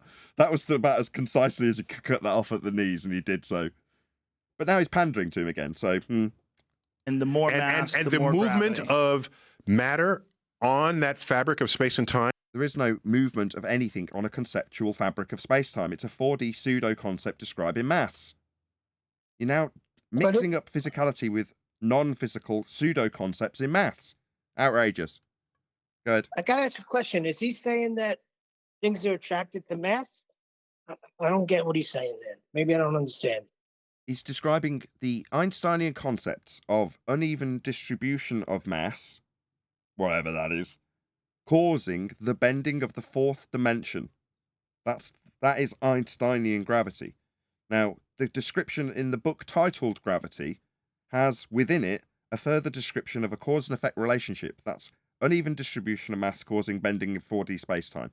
Now, when QE says that's not gravity, the bending of space-time as defined simplistically as Einstein didn't, isn't gravity, as NDT just tried to define it in response to a failed juxtaposition with hair growth.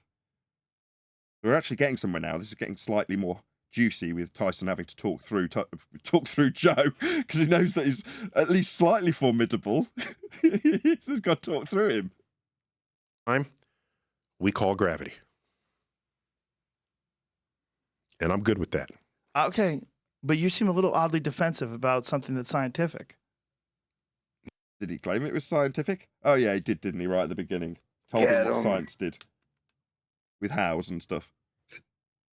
No, I just sound good with I like that notion that even Joe Rogan, Tenf was just going to say it, picked up that, why are you getting so defensive about something that you should gladly want to explain to everybody, right? About something that's supposed to be scientific. You're a science communicator. Why are you getting so defensive? Because And that's not coming from a flat earth. That's coming from a glober. Someone who's coming to him for the answers. That's hilarious. Go ahead, Tim. Yeah, no, right, exactly. So he can't prove it. He can't defend it. And then he ends up the statement by saying, bending of space-time, I'm good with that. Well, you seem to be getting a little tense. Good with the conception? Yeah, That's classic. very much shrugged shoulders, down in the mouth demeanor, short responses followed by "I'm good with that." I don't, in terms of sort of what he presented in body language, Joe, with his shoulders back, seeming much more dominant in this discussion. Yeah, why are you being so defensive? There's no need for it. You just should be explaining what gravity is, not well. It's the bending of space time, and I'm good with that. But you are, because you're kind of defending it. No, you can say, well, why does matter? Why do you need to know why? No, why That's what you're saying. No, I'm saying, why does matter and energy curve the fabric of space and time? Doesn't. Matter and energy doesn't bend pseudo for space time. I mean, it might in maths, it might in Einstein's conceptions, but in reality, it does not. This is wrong. You can ask that. You can ask that, and we can answer it where you are not, which is to say that no, matter and energy aren't bending a pseudo for space time because that isn't real. Okay, why? And I don't have an answer for that. I can say, well, that's all I'm asking. Well, no, what I'm telling you is, okay, you don't need to know why. I got you to the point. Right. We had to walk. I led you through the la-la land of nonsense, and I'm telling you that you need to understand that la-la land nonsense and then not worry your precious little head about it. Worry about your baldness. To that point. Yes. Where your why got unanswered. I understand that. But before we got to that point, I answered otherwise. But I'm not disputing that. Good. So what I'm telling you is that I can answer your why question most of the time, but then you'll come back to a point where there's the why doesn't have the answer. Yeah, chocolate, you called it. Taking him to the infinite greengrass and saying, you're just like a child asking why. So you say, why did it fall? And I say there's a force of gravity operating on it. Why did it fall? My example had a helium balloon, Tyson. Your bottle didn't fall because you didn't push it off the table. Yeah, you forgot that part of your magic trick, didn't you? You didn't drop the bottle. It stayed exactly where it was, but for the fact that you moved it around a bit. Now, in the case of a helium balloon, yeah, when I release the helium balloon, it will go up. So you're now asserting to Joe that he needs to understand your doublespeak nonsense contradictions about travelling to Mars, therefore knowing what gravity is because of things moving down? No, not all things move down. Why did it fall that way? Because it went up. My balloon, your bottle didn't go down. You didn't drop it. I mean, if you had, it would be you doing it. But it didn't do that. It remained exactly where it was. But the balloon that I had to immediately compare and contrast to your bottle that didn't go anywhere, it went up. So in our two examples, did I forget to put the camera on when I did my balloon? Oh, it doesn't matter. I definitely did it. In my example, my balloon, that's definitely not imaginary, did definitely go up. Unlike your actual real bottle on camera that didn't go anywhere. So you're asking why the bottle went down? It didn't. But the balloon did go up. Because of the curvature of space and time. So the balloon went up because of the space and time curving. That's a pseudo concept that isn't real and has no effect in physical reality. Yeah, it's not affected by matter and energy. It's just nonsense because it's pseudo. It's described by the person who invented it as pseudo. It's a pseudo geometry, pseudo-Riemannian force space time. That's what's being bent. That's got no effect on my physical reality. None. I'm answering your whys. I understand. Again. That would make sense since this is all pseudoscience, what they're talking about, the pseudo geometry. Why not? I love the pushback though right now. It's kind of funny that somebody that's on his own side is asking further questions, and he's becoming obviously disturbed by it when literally his job is to run around the world and teach people about this shit. This is very funny back and forth right now. He's being defensive because Joe's real hair loss is compared to pseudo hair loss. You're right. Then, well, why does matter and energy curve space and time? Okay, that's a frontier. Why? We're still working on that. We're working on that. Why? Well, He's already begged the question. It's there. Don't argue. We're still working on it, but that's the pivot point because Newton's wrong. So Einstein's math makes more sense because we can't prove it in the first place. Doesn't the That's statement all. we're still working on that kind of debunk everything he said prior? You're missing the whys. I'm asking. That's good. Why, That's why, fine. why, You why, are why? a- He switched the conversation over earlier to all whys. Why for what? What's he talking about? Yeah. Why what? Well, why it does this when you move it. What's it? What? Man of science. So you're a person that should. No, Joe. Neil deGrasse Tyson is most assuredly not a man of science. If he was, he'd have some empiricism to offer you here. He has none. Probably embrace whys. Except many people who ask why questions, they really want to know purpose. Oh, I'm not asking purpose. Good. Well, then that distinguishes you curious. from many other people who ask why questions. Nice Oh, okay. stereotype. I don't No, think- we're not asking why questions. No, he's not.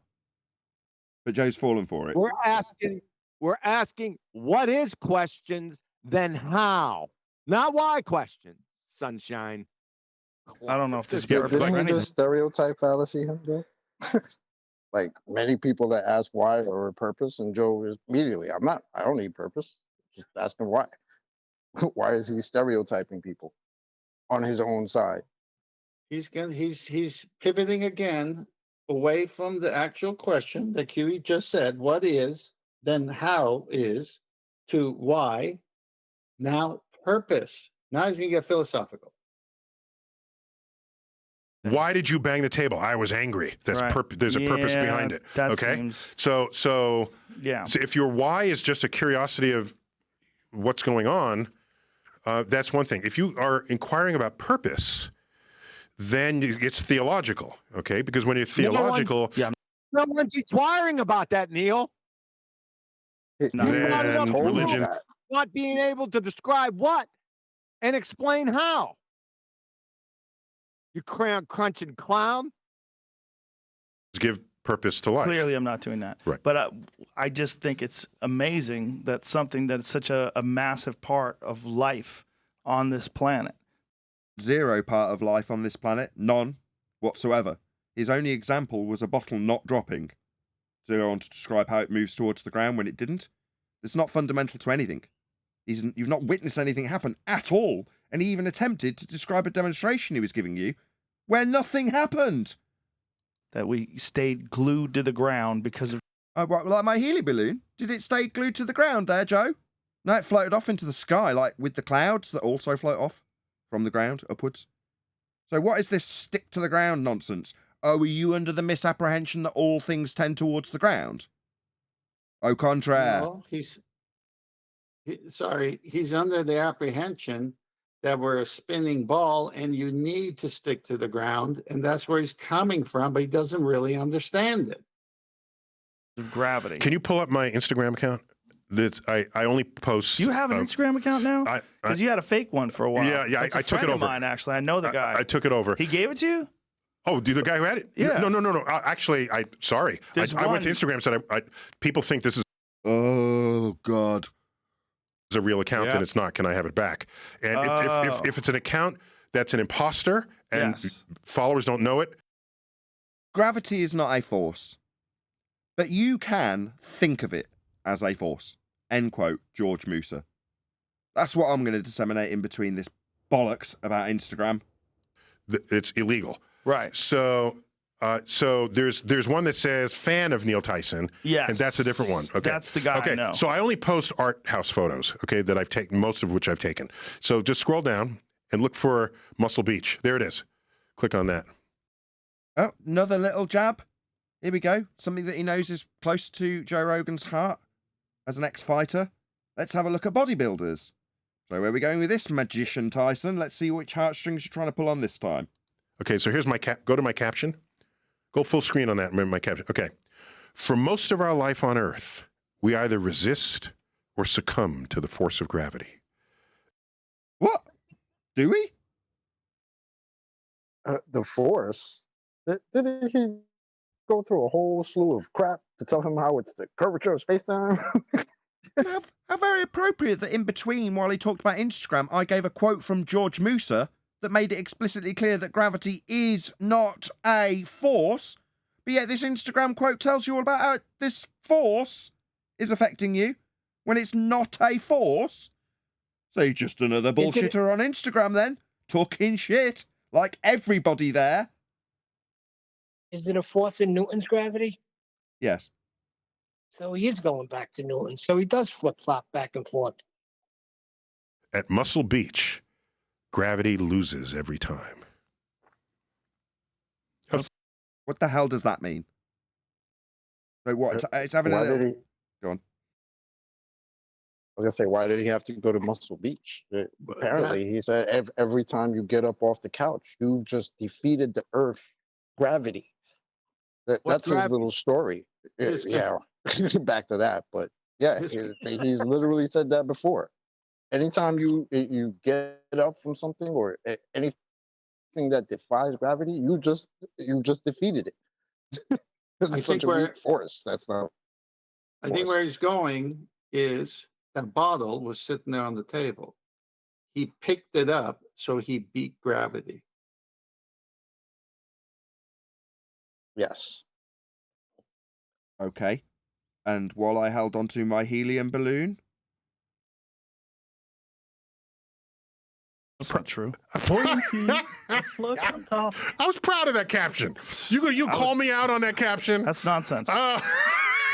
Gravity never loses. Gravity doesn't even have like little tiny losses. It's not like there's a war and gravity loses a battle. For those just listening. Yeah, what you're saying, Joe, is this is a reification fallacy. So although he doesn't understand that terminology, that's what he's saying in his exasperation towards Neil deGrasse Tyson here. He's saying, that's a reification. Gravity's not losing anything. In other words, it's not a man fighting a dragon to lose a battle with. Reification fallacy.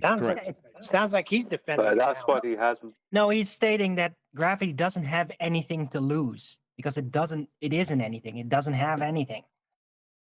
No, he's gone back into the paradigm that it's a force because Neil deGrasse Tyson, instead of answering these questions earlier, decided to tell them about Instagram and go off this direction, that direction. And now we're talking about something that's completely, that literally, if you're going to be honest about it, has absolutely nothing to do with the curvature of space-time. Right. Where was the bending of space-time being overcome, if that's what you're alluding to? Not that bending space-time's a force. In the funnel. Yeah, where's the fabric? Where's the funnel? Listening to this, so I was in Venice, California, and the sun was setting behind some guy who was doing hand presses. Yeah, you see, clever magician. Didn't matter what he was doing. If Joe had said curls, he'd have said curls. He just wanted to be led by Joe so that Joe's leading him to a certain extent in this discussion. I say it with a wry smile because that's skill, what he just did there. As a magician, yeah? As a master of linguistics, that was skillful. Suspended up on the... He's not answering anything about space-time. That's the point. You think that was skillful with hand presses? No. What was skillful in that was leading Joe to give part of the input of Neil deGrasse Tyson's explanation. So he's giving an example, but he obviously has picked this specifically because it's tailored towards Joe Rogan in his lifestyle, right? So it's specific to him, but he wants Joe to become part of that example. So by hesitating about what exercise was taking place, Joe can insert his knowledge into this example, making him part of it. So that was a clever way of doing that. Chin up But bar. he only has him doing that because he didn't answer, because he moved away from being answering. When he was being asked about, when he was bringing in the curvature of space-time and not answering anything about it, he diverted away and brought Joe Rogan back to a force of gravity, something that has nothing to do with it. He was being asked about gravity. He started talking about the curvature of space-time. Then when the heat, when the heat came on, he started diverting away from that. Joe Rogan didn't know any better, and brought him to his Instagram account. Had a little conversation about someone else's Instagram account that was nearly his Instagram account, and then look, guys popping weights on the beach. I'm interested in hand presses. I want to see what exercise that is.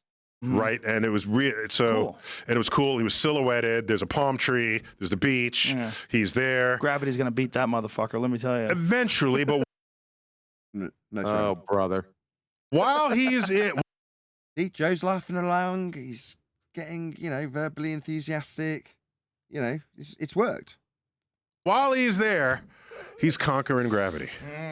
Are you getting too old? You haven't conquered No. gravity lately. No, I work out all the time. See, that's where it is leading. Yeah? Are you too old to overcome gravity? No, I'm not too old to overcome gravity. See what he did there? I'm not buying it. That guy ain't conquered shit. He's pulling rank You now. know? He said, I work out and you don't because I see your middle-aged man belly. Wow. Well, when I've talked to other astrophysicists and scientists, Wait, let me ask. Are these... Cut him right off. Oh, yep. Go on, whoever that was. 100 people watching. We're going to extend this live show. I want to get to the end of this video. We've only got a couple of minutes left, which is at least half an hour of us reacting. So please share the show. We will continue a little bit longer. See if we can get up to more than 100 people watching, as there's 100 people watching now. Also, a massive thank you to all of you who shared the show. That's the only reason we have 100 people watching. So thank you very much to all of you who shared. And if you've just joined us, thank you for joining. You've obviously come because you've clicked on a link that someone shared to you, because there's no way we're getting algorithmic love getting you here. So thank you for coming, but also please share the show if you just got here. I was going to say he's accusing Joe Rogan of pulling rank when that's what he was doing from the beginning with his scientific knowledge. Indeed. Also, you can probably see in the live chat, that's why I put it up on screen, Divergent Droid has put a link to the JRE clips video that we are watching now. So please go and toddle along as we are reacting to it. So if you are literally watching this live now as we speak, go and click on that link and just let JRE clips, or Joe Rogan himself, know, at Nathan Oakley 1980 sent me. And to be fair, we have given him a fair amount of props in this, which is unusual, considering it's Joe Rogan. Conversation supposed to have a theme or a purpose? Or is it just you sit there and just whatever comes to your head, you send my Who, way? you and me? Yeah. Well, clearly, it's just whatever comes to my Okay, head. I don't know. Come on, How do you man. say Think I have this an episode agenda? is about? You can't say that. I don't ever do that. You don't do that. Okay, fine. That's It's just episode the number. Secret to my success is that I don't have a purpose. You got no commitments. Well, Good. how the fuck could I ever have a thread? Think about all the different people that I have of course, in here. of course. It's like impossible. Of course. Between fighters and That was a successful segue onto Joe Rogan and what Joe Rogan does away from the force of gravity that isn't a force that you can think of as a force, that's a bending 4D conceptual fabric, that's a funnel, that's not spooky action at a distance. Okay. Now, Nathan, Joe Rogan was just about to say, I've talked to other astrophysicists, and now Neil deGrasse did a clever move. He didn't want to be, held up in dichotomy to those people. And look how off the subject we've got. and scientists and scholars and crackpots. There's like a bunch of different people coming through here, man. I can't have any agenda. All right. I mean, We're that's good. probably the only reason why this thing is successful as it is. But that's a weird one for people, that this one thing that is so powerful. What is? Oh, gravity. That's a weird. What did it do? What, power to pull bottles down when they don't go down, or the power to send a helium balloon up? Because gas isn't going down, go boom boom to force helium balloons up into the sky when it expands in all directions, in all vectors. So that assertion is just debunked by a helium balloon. What power of it? The power of up? The power to send those clouds up? Oh, right, no, my bad. It's there. It's only there. The purpose is to hold you to the side of a spinning water ball. So it's got to be down. The force of down holding you down, right? Like you said earlier? Yeah, we can debunk that. It's really easy. You just have to release a helium balloon. The power to deceive almost the whole world. How about that? Weird one for people. Yeah, I mean, it seems like you're frustrated by all the various questions. But it seems like you seem a little. Yeah, it definitely does. Most assuredly. Yes, you're right, Joe. He does. Get him, Joe. little defensive there. Am I right? No, because You feel that? I thought you were taking your why to ultimately mean No. purpose. If it's just why, I'm claiming that many responses to how are also responses to a why. Mm-hmm. That's the point. Oh, if you want to push a ball down a hill, you first have to climb up a mountain. What a load of old nonsense. Point I'm making, and I don't like splitting definitions. Do you think we'll ultimately understand gravity? I think we do. That's why we can land things on Mars. That's what you went to before. Right? So the funnel that's a fabric is the reason you can land stuff on Mars, and we might figure it out at a later date if you Newton, but he was ultimately proven wrong, and it's the bending of space-time. That's a 4D geometry that's pseudo in nature. So you know that it's pseudo, if you know. Yeah, there's the affirming the consequent. We understand gravity. If we understand gravity, we can land things on Mars. We've landed things on Mars, therefore we understand gravity. Or reverse it. Since gravity is not a force, since this just exists in the mass, nothing was ever landed on Mars. Yeah, that's more realistic, because nothing was ever landed on Mars. It would involve a trip through a second law of thermodynamics violation sky vacuum, and we'd all be dead, because gas expands in all directions. It's not going down with a force of down that isn't a force. It's actually a funnel that's a fabric that's not spooky action at a distance, but I'll convolute it with this and then talk about your hair growth and your Muscle Beach activities. Well, we understand. I think we do, which is why your cell phone gets time from GPS satellites. Cartesian. So flat Earth grid systems give you time. Time's a concept. We've derived it from the celestial body's movements.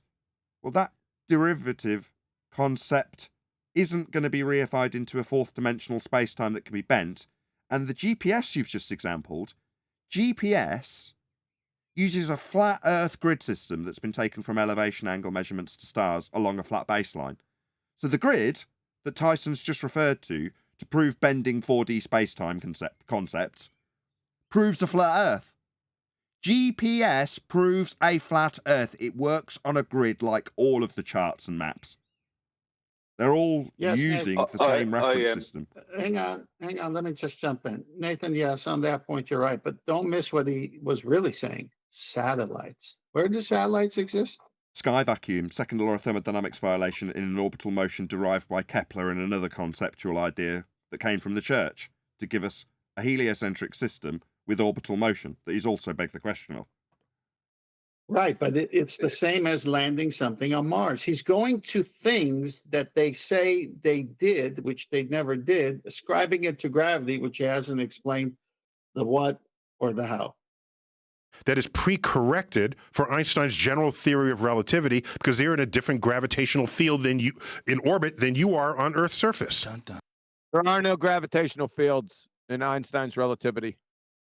Yeah, he's a bullshitter. Doesn't know his own subject and is prepared to literally lie about it. That's not correct. Go on, whoever that was. Let's say he doesn't know nothing about GPS either. I guarantee I could sit down across the table from him and show how the GPS he's talking about, how if I gave him all of his paradigm, that I could show how that GPS doesn't work. That it doesn't work within the paradigm. It doesn't work, they say, that even within their paradigm, it won't work. You won't be able to navigate. You won't be able to find your location with that, within their paradigm, with what he's claiming, how none of it would work, how it has to be done differently. Yeah, flat. It'd have to be done on a flat Earth with flat baselines to match up with the flat grid in GPS. GPS is a flat Earth. Yeah, proof. I know. I was the first person to say that years ago. But the point is that even if I gave him his whole paradigm and sat down and allowed him to make all the claims he wants about GPS, I could go through the process that is claimed to happen. And I could show how he'd end up standing with a GPS receiver in his hand in the middle of nowhere and die within using the process they claim. Because it doesn't work. Even and within die. the paradigm. I like that, Brian. Yeah, because even within the paradigm, it's not going to work. I know how it does what it does. It won't work that way.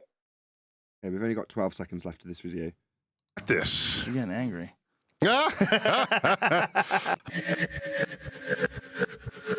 Okay, so that was it. Hopefully one of my mods will re-stick in a link to JRE clips, and you can go and let him know at Nathan Oakley 1980 sent me, and give him a positive comment. Big up the fact that he was calling out Neil deGrasse Tyson, and the fact that Tyson had to cut him off at various different points, prevent a juxtaposition with other astrophysicists and various other things that he did, just shows how good Joe actually is. I can't believe it's come across in my lips.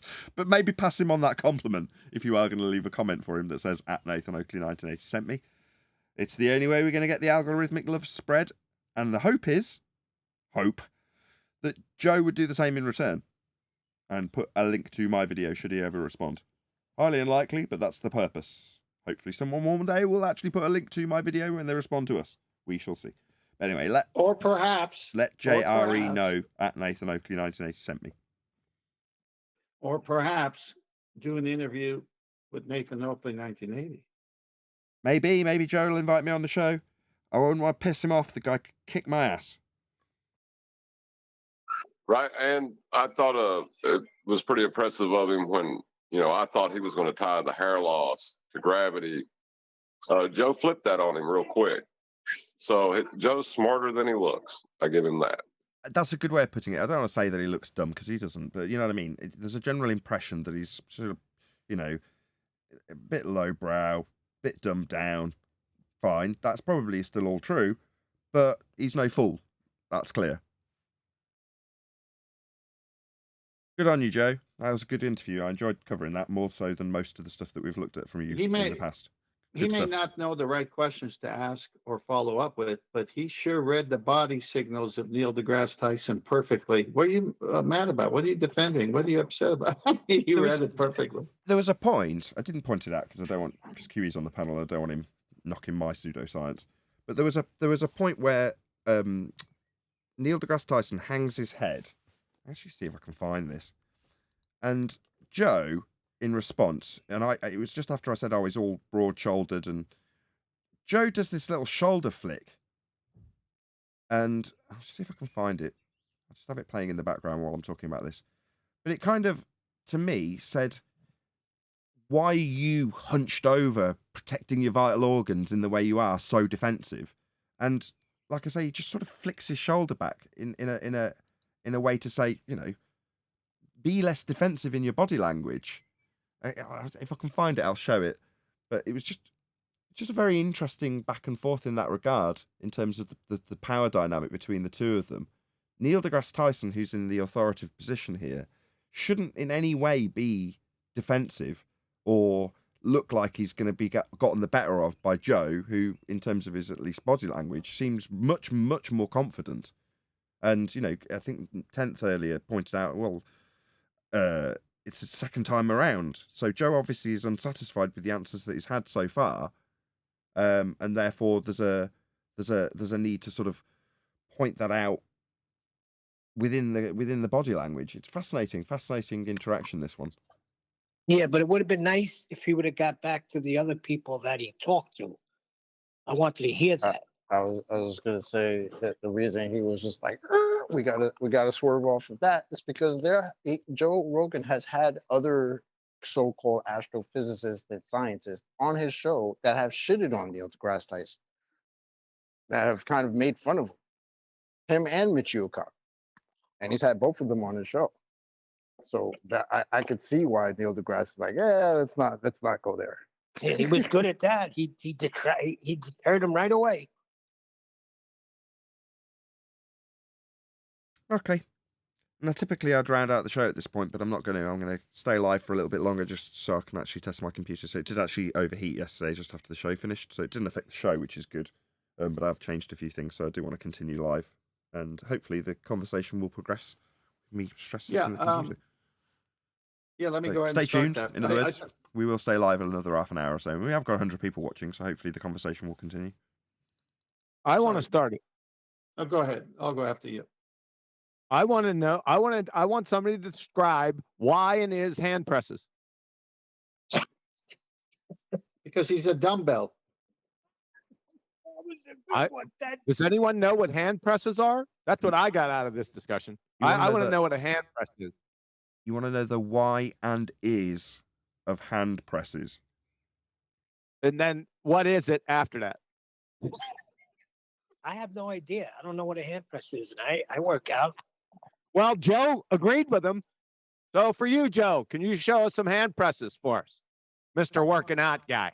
I absolutely think that's the main point we should focus on here. Yeah, I do too. I don't know. I think if we go there, the bar would be set too high. I agree with QE because everything else he talked about was bull crap. So you might as well know what a hand press is. Can we just bench this so I could talk? Oh, please? damn, you got there before me. I was just about to use that pun. Too quick. So what was great about today's review is that this thing called gravity is got to be here for their heliocentric spinning monkey ball through space. And they can't even explain it. They can't even describe it. It was a force. It's no longer a force. It only now exists in the imagination of Einstein, which is a mathematical equation. Now they have to introduce a fourth dimension, time, say time is a causal power when it's just a concept that's abstract. You can't show us time in a box. You can't bend it. Look into all the stretching and massaging because there is no such thing. As Nathan said, if you have a helium balloon and a water bottle at rest on a tabletop and someone grabs the water bottle and lets it go in the medium of air, it's going to find something denser to rest on. But at the same time, you let go of the helium balloon, it's not going down. There is no force of down always. It's medium. Well, as a matter of fact, objects weigh more in a vacuum. Something they can't do if gravity as a force existed, creating weight. That can't happen. Objects need to weigh less, would have to. There is no way around it. They would have to weigh less in a vacuum. But in reality, they weigh more. Weigh more in a vacuum? Well, maybe it's gas hand presses that's causing objects to weigh less than gas.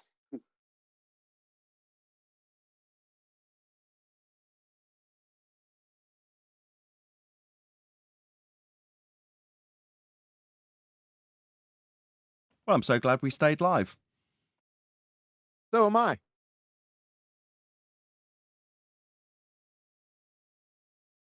No, it's I am again, also glad. we need more people to comment how Neil deGrasse is a magician, a parlor trick guy.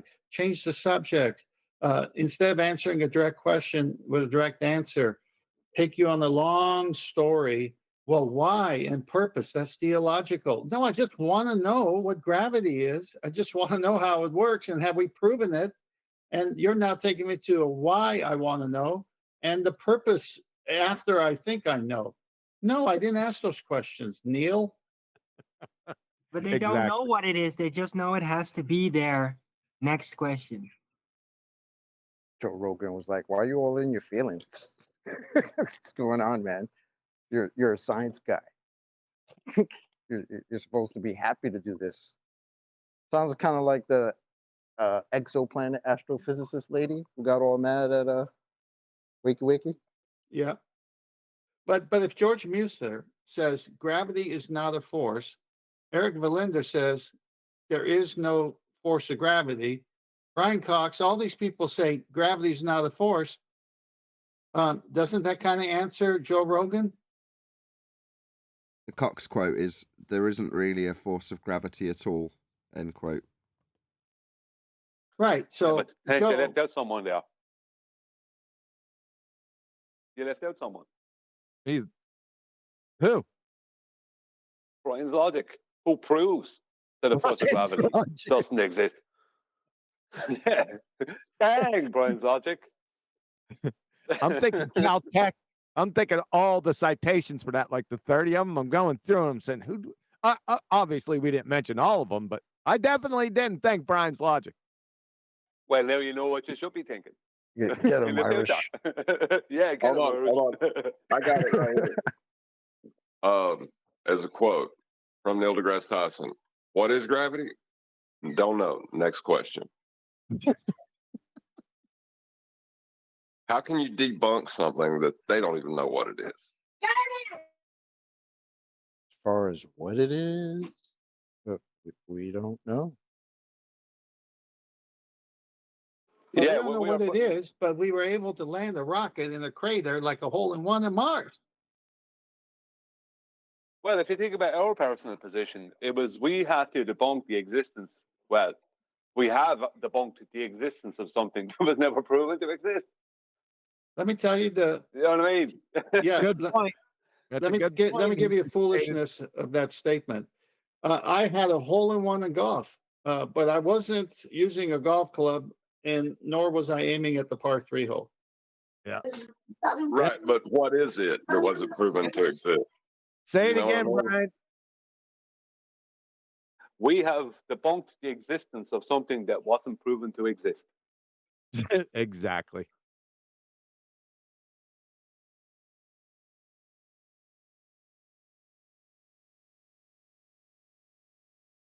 Yeah, but I think he had. Hold on, I think he had Joe Rogan fighting for it at the end. That's the way it sounded to me. It's just a color commentary after the fact. It's all over. We can move on. But yeah, Let's I'm just stand like, back. I'm just saying, if you can't even describe it, then like, what are we talking about? You can't describe the whys and the ises. Describe what? I heard about what and it and it and it and it and it and it and it. Yep, that's what I'm saying. Like, what are we debunking? The whys and ises, The fabric hows that's and in the whys. funnel. It makes a funnel. It bends space time. It does this. It does that. It keeps me to a ball. Oh my goodness! What is it? I usually don't try to debunk bad grammar, but y'all go ahead. No, but if ballers are watching this, how can they ever walk away with their heads held high like it's a victory for them? How could you even be a baller after that?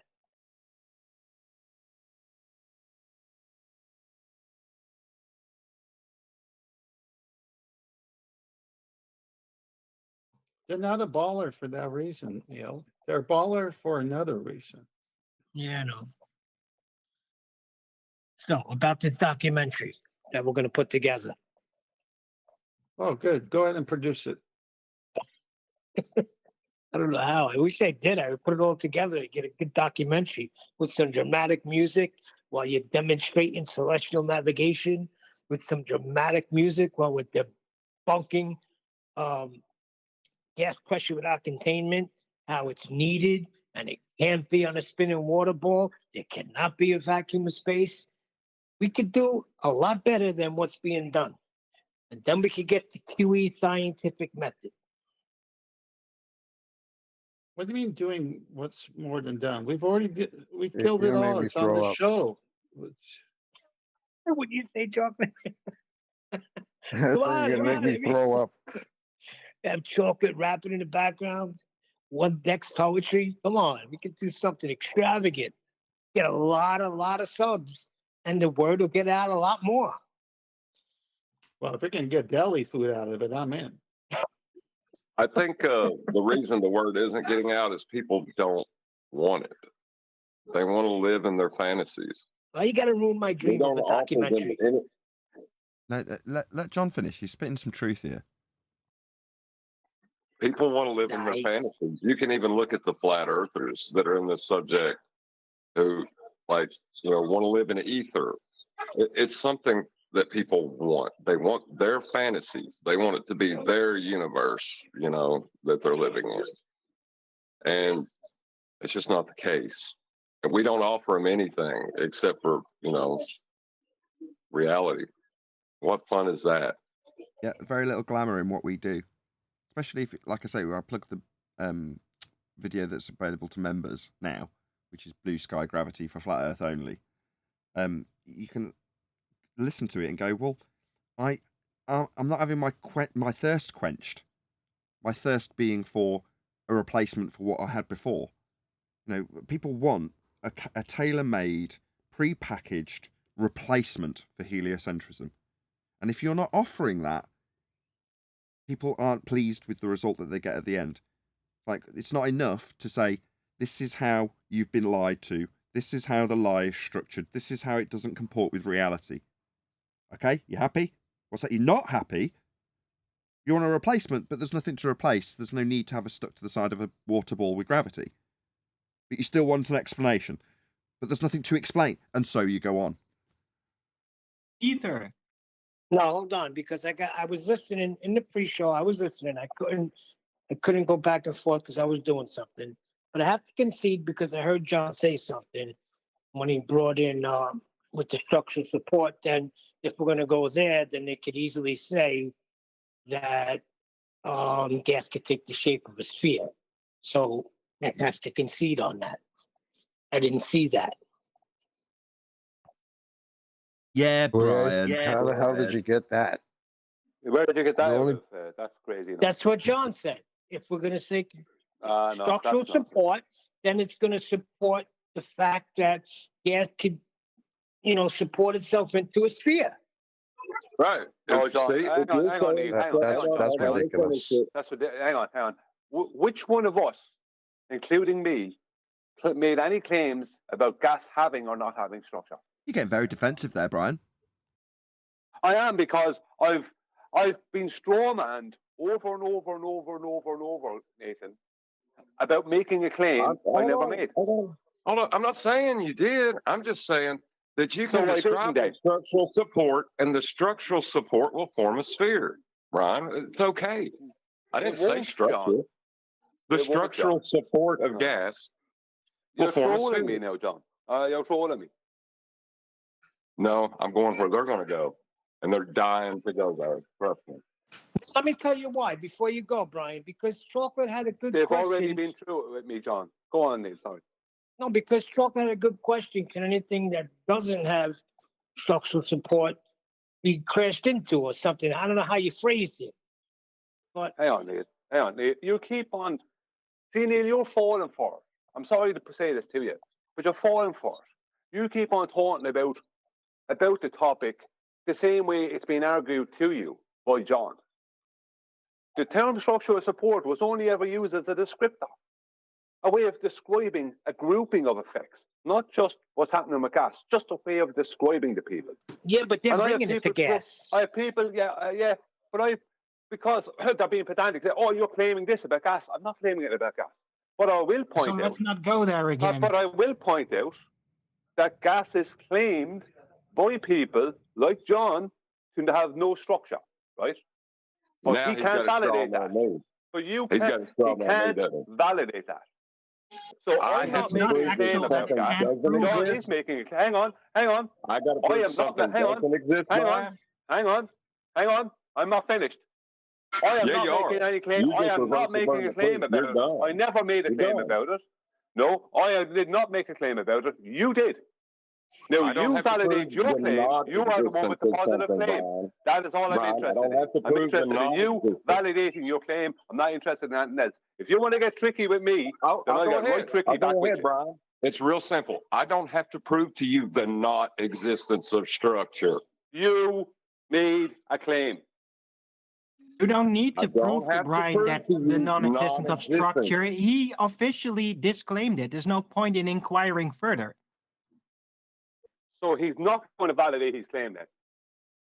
The person He doesn't have a claim because you don't have a claim. No, he does have a claim.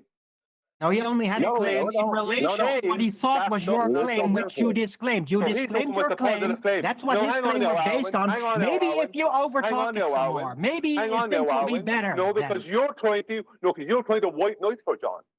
No, I'm literally explaining what happened. I am telling you he was wrong. That means it's not he was wrong, Brian. Because you're triggered in some way. John was wrong. Do you need to Arwin, can you not? Arwin, please don't do that. Arwin, you're ruining the show. Oh, I'm ruining the show. Yeah, screaming through the top of him with your horrible story. Yeah, you are. Yeah. When someone asks you to prove the non-existence of something, what are they doing? He's not proving or claiming anything. There's no point in inquiring, John. when they're no, So listen it's to John. me. That's all. There's no point in inquiring. He's already conceded he has no claim. Arwen, let me ask John a quick question then. Are you claiming, John, that gas doesn't have structure? That's all I want to know. Yes or no? You're reversing the burden of proof. I didn't make a claim. There's no reversal of burden because I didn't make a claim. I didn't make a claim. I didn't make a claim. I was straw man. You did not make a claim about structural support. You did not make a claim about structural support. I did not make a claim. Right? Are you claiming? Are you making a claim? Brian. You are you making a claim? It's very simple, John. Are you making a claim? Yes or no? In the corner. Okay, okay, Nathan. I'm not going to keep shouting over. I'm not going to keep shouting over, John. He won't answer as to whether he's making a claim or not. He wants to strong on me with a claim I didn't make. So I'm going to come back in a few minutes when things have cooled down. Okay, no, that's fine. I don't want to argue with you, Brian, because you took the argument out of it when you said you're not making a claim. The argument's over. Then why continue talking about it? Why are you continuing then? So you're not claiming then, John, you're not claiming that gas doesn't have structure. Why would I need to? Because you're straw manning at me as if I made a claim, I didn't make a claim. So you're the one then who has to either make a positive claim or not make a claim. Are you claiming, yes or no, that gas doesn't have structure? Simple question. If you're not claiming that gas has structure, I'm not challenging that Simple claim. question, John. Simple question. It is. Yes or no? I just answered it. He doesn't have to answer you, You're Brian. avoiding it. You're He doesn't avoiding it. have And I to know why you're answer avoiding you, it. Brian. And Stop trying to force an answer. Arwen, you're doing it again. You're talking right through the middle of him. He talked right through the middle of me, yet you shouted at me, yeah? He was Because already John and talking Brian about had me a and John. conversation. Brian, if you're not making a claim, if Brian isn't making a claim about structural support, then there's no need for me to say anything. Yeah, there is a need, John. You won't say it. I agree you know with that you. I'll have you. I'll have you by the phone as soon as you say it.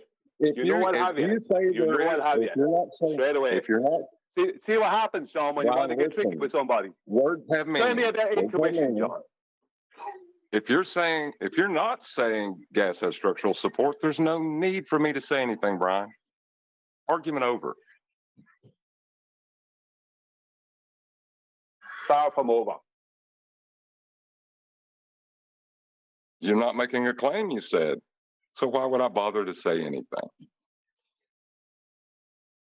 Why would you bother being honest? What's the point in that? That's what you're saying.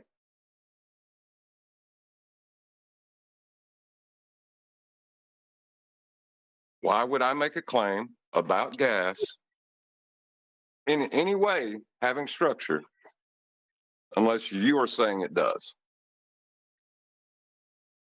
John, either you're going to answer the question or I'm going to stop wasting my time with it. You got a malformed question, Brian, because you're trying to reverse the burden of proof, and I'm not going to let you do it.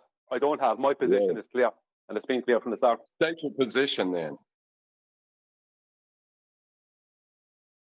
It's been stated 100 times, John. No, you just withdrew it. You just withdrew it, Brian. Did you miss that part? I didn't withdraw it because I never made a claim of cause or anything else to do with a descriptor. It's a descriptor. That's all it ever was, a descriptor. So you never said the structural support of gas? I never said structural support. I never claimed the gas had structure. We're done. I never claimed it did. I never claimed it didn't. I didn't make any claim about it. We're done. You straw man me. You straw. You seem to be very aware of my claim now. Yeah, you weren't aware. You were straw manning me there for days. So what claim? What claim are you making concerning gas? Because it seems to me that if I did make a claim concerning gas, you wouldn't be able to debunk it. What claim are you making, Brian? John, stop wasting my time. You're just being dishonest. No. You're just being dishonest, John. No, I'm going off. I'll go, Nathan, I'll be back in a few minutes. I just wrecked you in front of the panel, is what just happened. You didn't wreck anything, John. You just proved that you weren't willing to be honest. When push came to shove, John. When push came to shove, you withdrew your claim. Wasn't honest. I was very honest about my position. You're being as vague as possible about yours. Because you have a position, Brian. You made the claim that there was a structural support for gas. Now you withdrew it. Because you know. What are you doing? Because you know As soon as you make that claim, it's over for you. But you don't have the honesty to make it. The non-existence of something? The non-existence of something, John? It's become so you're not making any claim about anything. Because I can actually make claims and you can't debunk them. If I wanted to, concerning gas, you can't debunk them. Oh, okay. So the burden's on me to debunk your claims, right? You were asked for your position. You were asked for your position, and you decided to be dishonest. That's all I'm interested in. I don't have a position, Brian. I didn't make a claim.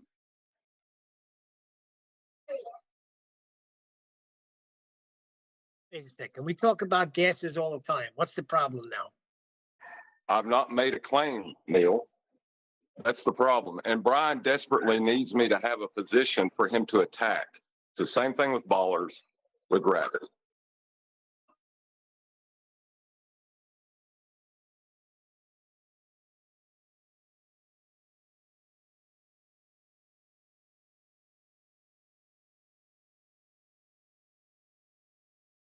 Alrighty then.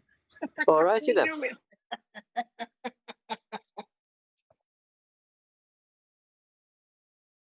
I just want some clarity here.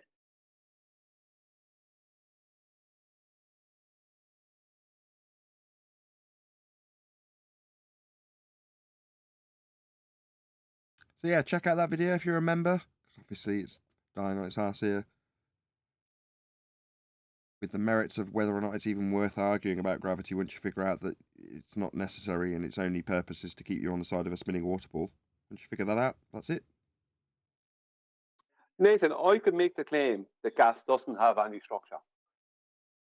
And if I was asked, would I be asked by John to support that? In regards to what And if I claim? wouldn't, why wouldn't I? Why wouldn't I be? Self-evident claim. You're talking about a Why self-evident. wouldn't I be? Why wouldn't I be? Why wouldn't I be? Why wouldn't I be asked to support that? See, you're desperate to get me into this where I got to make a negative claim that you can attack.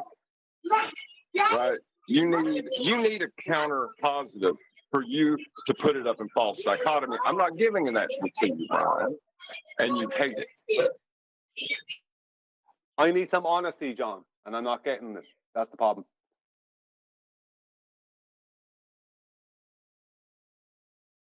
What was the question?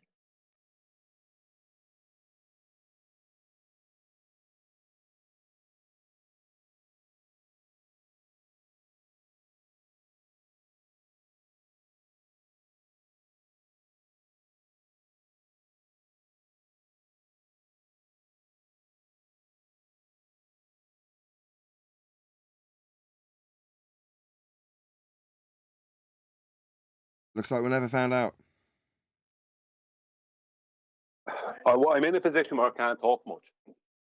And I'm having an argument basically with John, and I can't be doing that with other people around me. It's very simple. My question was, is John claiming that gas does or does not have structure? That was my question. Very simple. Because if he's not making any claim, I mean, why is he attacking me then? Well, does gas have structure? It would seem that it would have to in some form or another, because the other day I was charged with making a fallacy of composition by asserting that gas molecules have structure based on a gas molecule having structure.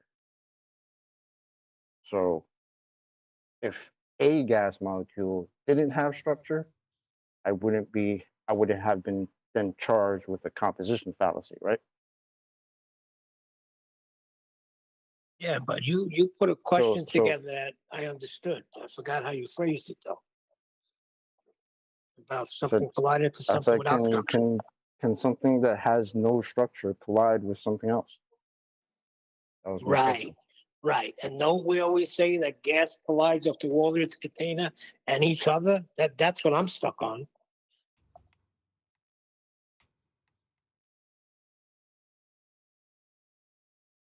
Yeah, but the claim is structural support, isn't it?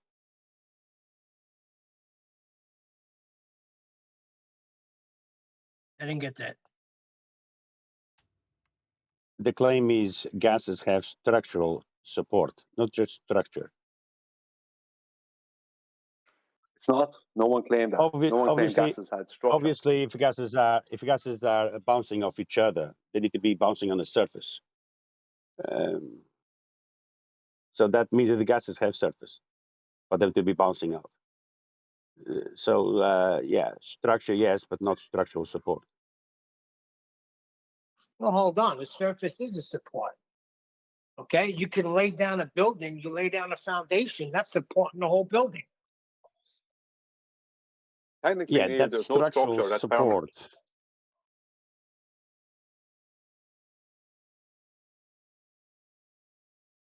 I'm sorry, I heard two people at once. Now, I was saying when it comes to a building, it has structural support. Holy shit, we back on structural support. I go and eat breakfast, and we come. I thought we were talking about Neil deGrasse. Yeah, John, because I'm not clear. Real quick, can we clear something up? Why did you charge me with a composition fallacy the other day? You asking me that question? You don't understand it after I explained it to you 10 fucking times? Yes, I do. I want you to say I'm it not out loud explaining it now. to you again. It's not for me. I understand it. I'm telling you to just say it out loud now. Oh, you do understand it. You just want me to explain it. Yes. Yes. For the benefit of others.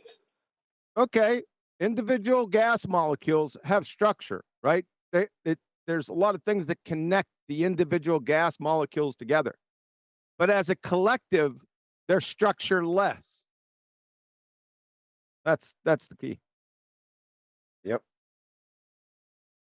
So composition fallacy, right? Right. So that's what I was saying. Yeah. That's what I was saying. I was charged with a composition fallacy. Rightly so. Because yeah, and that's fine. I accept that because I said molecules have a structure as opposed to a gas molecule. Right? But now there's this big fight between John and Brian as to whether gas has a structure or not. And it's like No, there isn't a fight about that. Well, It's that maybe not. John was Go ahead, strawmanning Brian. me as being claiming that gas has structure. And I told him that I made it very clear I never have. I never made that claim. I told him very clearly that I was only using what the term as a total descriptor for a whole series of phenomena involving different phases of matter. All phases of matter. Hang on, just let me finish. I asked John a very simple question. Is he claiming the gas does or does not have structure? He won't answer. That's what's going on. Why would he be claiming it? He has a problem with me for some reason, so he must surely have some kind of a counterclaim. What's the problem? He won't give it. Why does he have to have a counterclaim? He doesn't have to have a counterclaim. He can query Well, if he doesn't have a counterclaim concerning gas, then he can't argue with me, can he? Well, no, that's rubbish. That's like saying, I'm a ball earther. If you've not got a counterclaim what the earth is, you can't say the ball's a load of rubbish. Let's just say I said I claim gas has structure, right? Then if you don't have a counterclaim to that, then how are you going to argue with me? Well, let's just discuss with your claim. Gas has structure. Can't we just discuss that? Why do I have to have a counterclaim to be able to discuss the claim that gas has structure? Why is it necessary? It's not. But that's how are you why gonna I just argue had against the QE. Go on, Sorry. John. No, but that's I why I just just wanna say quickly. had QE to reiterate what we were talking about, right? That maybe that's a nuance that that's got us all fucked up right now because That's right. gas molecule. Sorry, Nathan.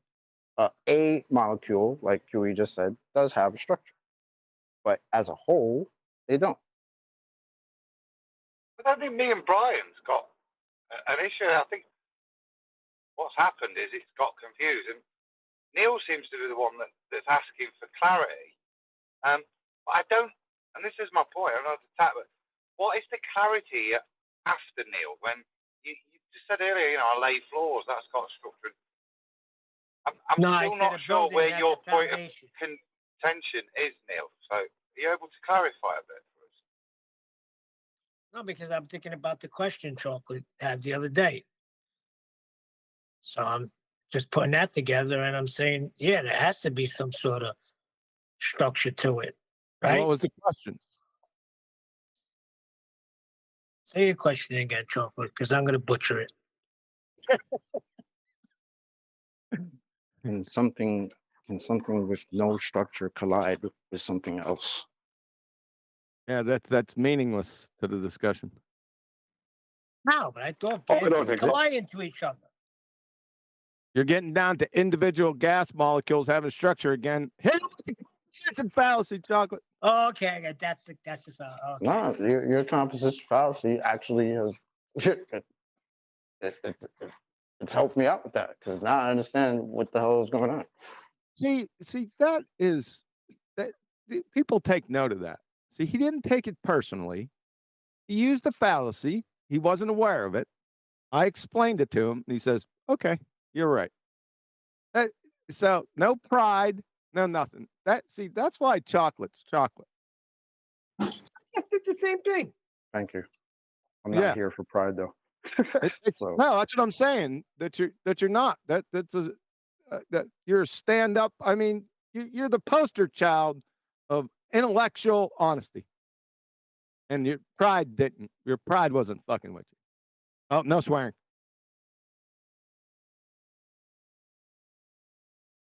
So then that's okay. so then that's the error. Was When I, okay.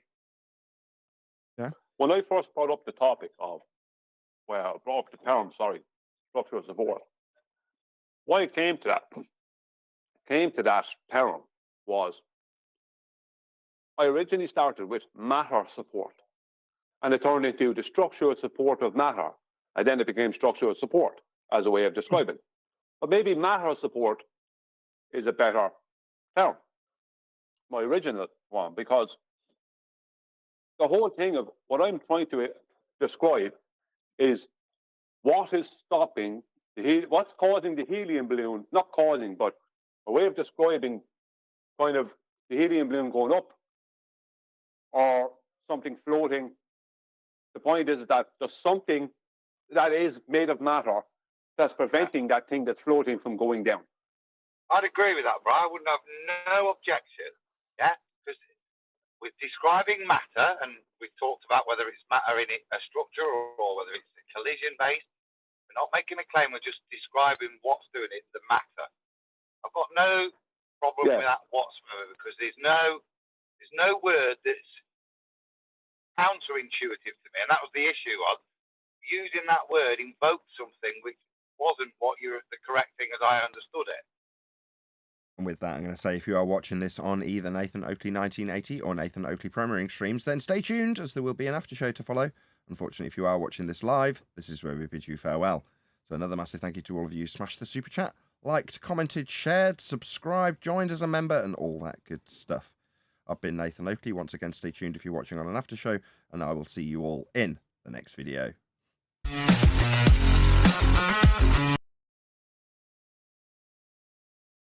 I'll be back in a second. I've just got home. All right. That was pretty bad. I'd have to admit. Hey Nathan, that was pretty bad, dude.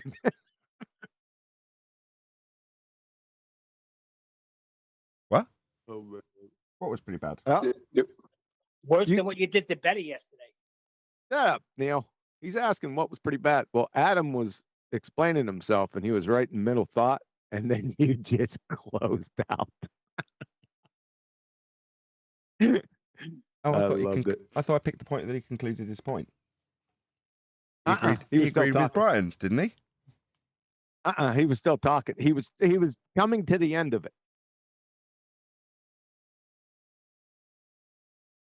Sorry, Adam. Misread that. He'll be back in a second. Sounds like he's talking out of a manhole cover.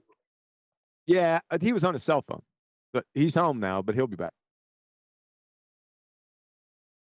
You made him a shell of a man, Nathan. I'm sorry. It's easy to do with Adam though, because he's so well thought out and thinks so much. Like it's easy to do to him. He does like shell suits.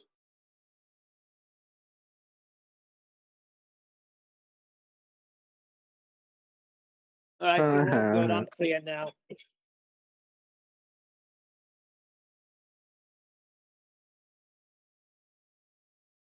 I'll wait for Adam to come back. We'll carry it on. Yeah, we're waiting on Adam. Still waiting on Adam.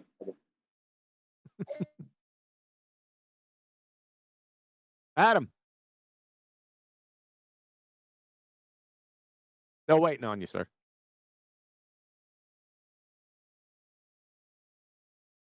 He's not even in here right now. I know. We're waiting on him.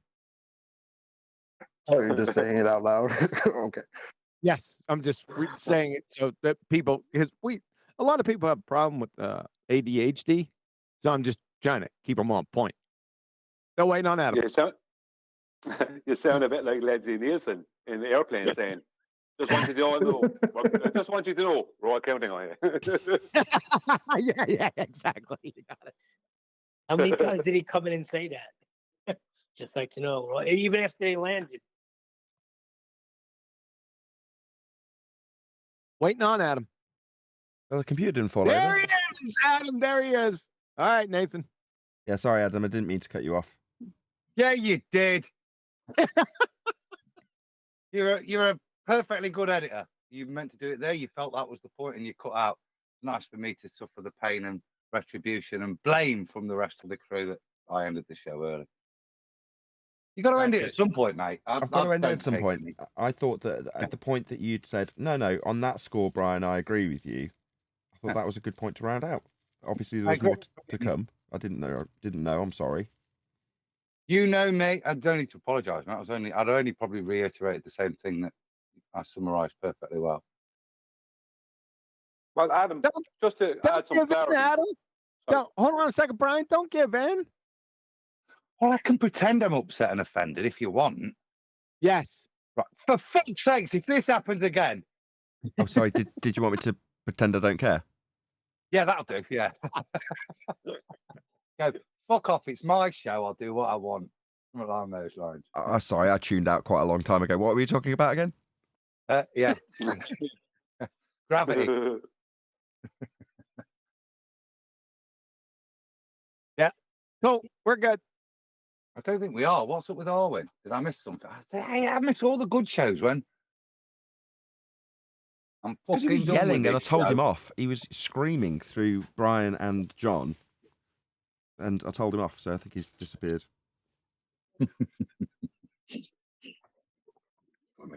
Arwen's problem is he wants to talk when everyone else has been asked a question. Yes, this is how it's done, you see. See, Brian knows the score. The reasonable and decent thing to do is to talk about him when he's not here. That's the way to do it. Brian's just upset because Arwen's not a Brian simp. Somebody trying to take my spot? I won't let him, Neil. That Brian simp stuff. When you said that, Nathan, that shit cracked me up. That wasn't me that said that. I didn't say that. Who did? I think it was John. Really? What, yeah. You blaming me? I can't remember who labelled Neil as a Brian simp, but it wasn't me. It was Adam. Me when I was slightly knocked. Is no one taking responsibility? I think it was Arwen. Yeah, definitely Arwen. Nothing to do with me being pissed off at Neil. Always agreeing with Brian, even if you don't understand what he's on about. I want to know who coined the phrase "Neil is Brian simp." I thought first time I heard it was out of Nathan, so he might have picked it up. That's not true, Adam. What about when I'd have thrown that in? Argument the first time. That's not. I You did don't understand. fucking It listen. made You. sense. You know what, Neil? Like, God gave you 2 ears and 1 mouth. If you just tried doubling up on the listening part, you wouldn't have to use the mouth. I do listen. No, so I'll say the comment again because you didn't. I was referring to. I'm not even going to listen to it. I know you're not. Ears. I know you won't because then you'd have to change your opinion on what's just gone off. I did when you explained it. I'm not on about that. I'm on about explained the category thing. Oh, Jesus. So I was trying to take the blame for where the insult came from. Right? That's what that bit of conversation was about, not what you responded to.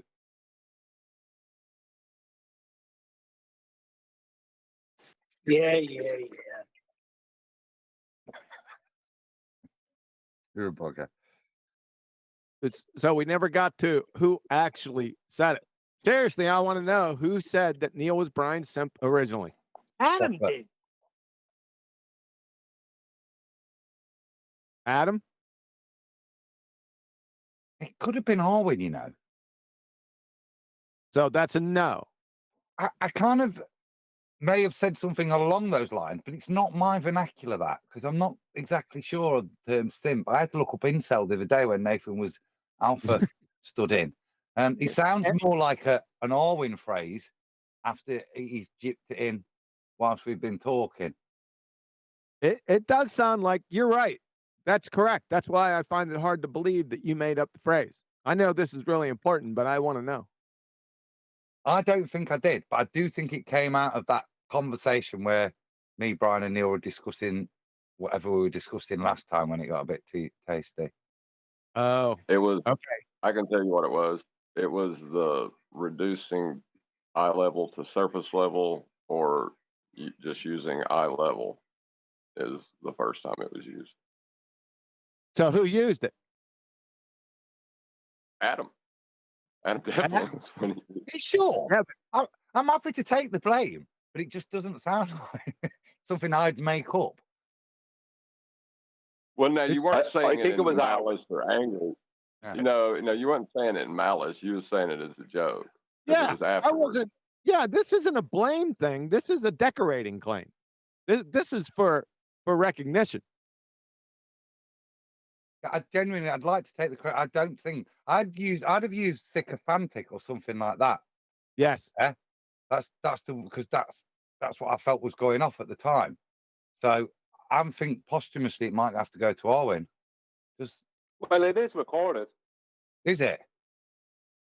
Yeah, it was said on the show, on either the after show, I think, or the live show. I think it was the after No, show. it was the after. It was the first time it was said was the after show. Because we were talking who about said the it, though, subject John? prior to that. Who said it? Yeah, I think it was Arwen. Arwen is very good like that. Arwen runs off and he thinks everyone doesn't like him. Instead of seeing what he's brilliant at. Just not talking through the middle of everyone when they're trying to ask each other questions. Oh, that's good. Can you bring some? Was he good at? Can you bring some clarity to that? Arwen, he's very good at He's very good at naming and just saying what exactly needs to be said at that point concerning some whatever nonsense we're talking about. Arwen is brilliant at living in the world of nonsense. That's why he's so good at Paul. Nonsense we're talking about.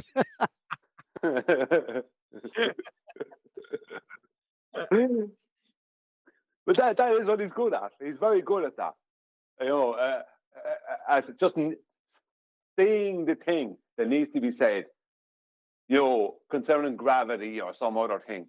That humorous thing, but yet it nails the whole topic. He's brilliant at it. Oh, damn. Get him in here. Wait, are we He's not talking opening about it. the first time you pissed me off with the light absorption? We're Or not we talking about another time. We're talking about simp. Yeah, he said it to me. Yeah, who said it to you first, though? I thought it was Adam. It definitely was Adam. I remember that part. But he didn't say it angrily. It was after everything had died down and Adam was joking. He said it that way. That doesn't sound only like ever a Adam's vernacular, though. I agree with you. It just doesn't. I can't see me. I would say calmly, if I was angry at the time, you're being sycophantic there. There's no backing. You're not validating it with a reason. Just what you know what I mean. That's what I remember. For me to say simp, I just can't. Nope. No, you didn't say it in the heat of the moment. It was after everything was settled and everything was calm. Even if it wasn't in the heat of the moment, we're saying that he wouldn't say that because it's not part of his vernacular. I might copy someone after it's been said, but I just can't see that me. I'd want the credit, but I don't think I deserve it. I think we're losing focus. We need to focus on whether or not it was in the heat of the moment or not. That's very important. Well, what I'm saying though is terms that's normally in your vernacular when you're arguing, right? Nathan, That's what you. He's always out that name. We've got a new Because word it could have here. been me. It could have been me offering up a term to Adam, and it could have been, or it could have been Arwen. So it. But I ain't going to take Nathan, credit. see, Nathan, you were you definitely said it. Definitely. Definitely. Yeah. Moving on. You definitely said it. I So did. can't you remember who you got it from? I'm going to say it's Arwen. But it could be Adam, but it depends on how heated the moment was. It's hard to say. Well, I think you've got a good grasp of what's going off and what went down, Nathan, you see. I've got my handle, I've got my finger on the pulse. I know what's going on here. No, because Brian. Yes, this is a comment. This is a YouTube comment about some of the guys for you. There was something like that the week before. You've called somebody a simp, or somebody's called them a simp in your chat. I call the border my simps because they just can't stop wanting to be getting my attention. That's what a simp does. You know what simp means? Simping ain't easy. Do you know what simp means? What's simp short for? A sympathizer. Correct. Yeah, sympathizer. Yeah, but it sounds worse. It sounds like a cross between a sympathizer and a gimp. Yeah, because that's the whole that thing. might be the You're technical term for it, but like in like the current vernacular, the simp is kind of like you're just almost kind of like a cuck. No. You're Cuck is very different. No, No. hold on a second. Then we Cuck take comes it from off. You gotta check the Urban Dictionary. I'm not Hold on, referring let's that just to sit clear. you, Hold on, Neil. hold on. I'm just Hold on. saying, like how people use it. Hello. I Cuck is a just different happen word. to understand Brian's illustrations and the way he explains things. If you want to label it, go ahead. We don't care about you right now. We're let's just worried clarify these about two what terms. simp means, and who said it. Right, contextually, a simp is somebody who is sympathetic to another person's situation, and it's typically used for men in the friend zone who arbitrarily give women money, attention, time, effort, whatever. That's a simp, right? A cuck. So it wouldn't be. A cuck is short for cuckold. Now, while I'm not going to verbalize what that means, you can look it up if you choose to. But a cuck is very different. By that way, then the simp is Yeah, really an I know. insult. Sorry. Go ahead, No. And we're both. Go ahead, Adam. So by that, then it's not sympathetic, is it? It has much more implications of some desperate loner who's try anything to get off with the girl he loves, but she only sees him as a friend. That sort of thing. So you still hang around. Okay, you know the example that we gave when I said I've been watching videos about misogynistic and I've forgotten what the female equivalent is, misandristic, I forget what the word is. Anyway, those types of people. Well, in those examples, they'll have an alpha chad treating a girl badly, and then the girl moaning about the alpha chad treating all women badly, therefore all men are bad. The simp man comes along and goes, "Yeah, isn't it awful? Oh, you're so badly treated. Men are awful. Let me come and fix your lighting for you." Yeah, when you say men are awful. So the simp is a gamma chad. Pretty much. You can make up your own No, terms an if you want to. incel. That's fun too. Incel is the simp, surely. Chad. I'd say more I think incel is the female equivalent of those women who say, "Oh, all men are assholes." I think It's the equivalent of a man who tries to just go after women based on physical criteria. And then when he fails, he just extrapolates that feeling of rejection to all women and then just says they're all bitches. Oh, that's just men. We will accept that stereotyping fallacy. Wouldn't the opposite of a misogynist be a feminist, though? That's what I was kind of thinking. But like, yeah, but I'm glad you said that because that's what popped in my head. I don't know. Well, feminism, like, I guess, there's different waves of feminism, but in its most conventional understood thing, it's all about quote unquote equality, not bashing anyone, but it's been co-opted just like every other movement to be on the extreme so that you can have the battle of the sexes, the battle of the races, the battle of the classes, all of this shit. Right. Right, That's why I hesitated to say it at first because of the way it's currently being used. Because we're in the world of redefining everything. So Right. Yeah. Right. But the thing is, like, equality is equality. Feminism is feminism. It's not feminism. Misogyn- Sorry, I just it's want to not- clarify this. It's misandrist. That's the correct term.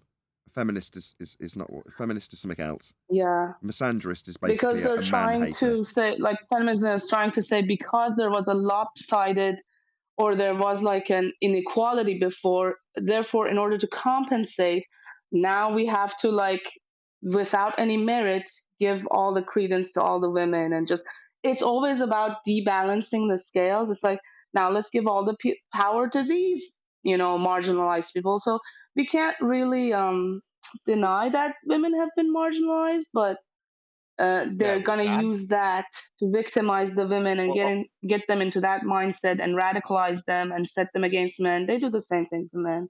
They don't care. Women weren't marginalized. Well, No, I love my. Women. Well, I'm from a decided- different country where it's different. What country are you from? Women were convinced that the role they had was Hold on, Adam. Sorry, if that's going to be your contextualization for it, what country are you from, just so we can get a grip of why that would be the case? I'm from Iran, but I'm in America now. But there's like that underlying thing everywhere, really. I don't know if I agree with that. I mean, I think it's perfectly tolerable in Iran for women. I'm just joking. Anyway. Oh no, it was great. I mean, I was loving it. I was loving I wanted to do the Mickey Mouse morality with the police movie. putting me in jail and torturing me for years because I was wearing nail polish. Outrageous. Outrageous. Son of a bitch, I'm trying to get in here. Can't bow my way in. The I would just keep trying through the top of someone else's conversation. Just keep doing it indefinitely. Eventually you'll get through, or everyone else will be just shut down indefinitely while you do. I'm going to bow my way in here because I like too that late, word. John. Nathan already gave the definition. No, what was it? Misandry. He didn't give the definition. He just said it was the opposite of it. Well, he said what it was. Of what? Feminist or misandrist? Misandry. Misogyny, you said misandry is the opposite or the antonym of misogyny, and I looked it up because I didn't know that, and it said misandry is the hatred or dislike of men. Yeah, there you go. The opposite. Okay, that's all I had to say. I just wanted to retort to the point of thing. I would say look at the current trend, that another choice that women have, and there's a trend now going trad wives, where women have realized that traditional role that was so despised in the 60s, 70s feminism, that a woman should be equal in this non-equal world where men have certain roles and women have certain roles. Women are choosing, if given the choice, to go back to that traditional role, recognizing the importance of a role of a wife, a mother, how important those things are to society. Got a title. Yeah, Trad. That's what I was getting ready to say. Trad wife. Trad wife. Yeah, trad wife. What? I didn't hear it. The term for it is trad wife, TRAD, as in traditional wife. Sorry. You may continue, John. Sorry, I thought I heard something else. Go ahead. Well, my point is in our culture, women have always been put on the pedestal. It has been the men who die and go to war. The roles are and morality has always been upheld by the women who raise children. That role has been circumvented now, and now both parents work, and it's upon a stranger to teach children these things. So I think it's a step backwards, if you ask me. Yeah, absolutely. The reproduction of the species, if you want to call us that categorization, depends on women being there to produce. You know, one woman isn't enough if you've got loads of men, but one man is enough if you've got loads of women. So you need this idea of women and children first is for that purpose. But in the age of population control, no, we'll get on the boat first. Equal rights. Exactly. Look at who propagated the feminism Hold on a second. and for what reason. Look at the Rockefellers and their heavy involvement within eugenics and sterilization and all of that. And then when you look into, you know, who's that lady? Gertrude Stein, who's an admitted CIA agent. Yeah, it's all about destroying the family. It's all about disrupting that natural flow. You're right, because Rockefeller started the whole women's lib movement and women's rights. Well, to break the families up. And even women's suffrage, even women voting was not like a empowering or freeing movement for women. No, it was to break up the families. Well, not the whoa, just slow down. Not the punk you out. Whoa. Not the punk you out or anything, but this is like 2015 called. For me, it's more like 2009 called. Yeah, well, a break's as good as a holiday or whatever they say. Change.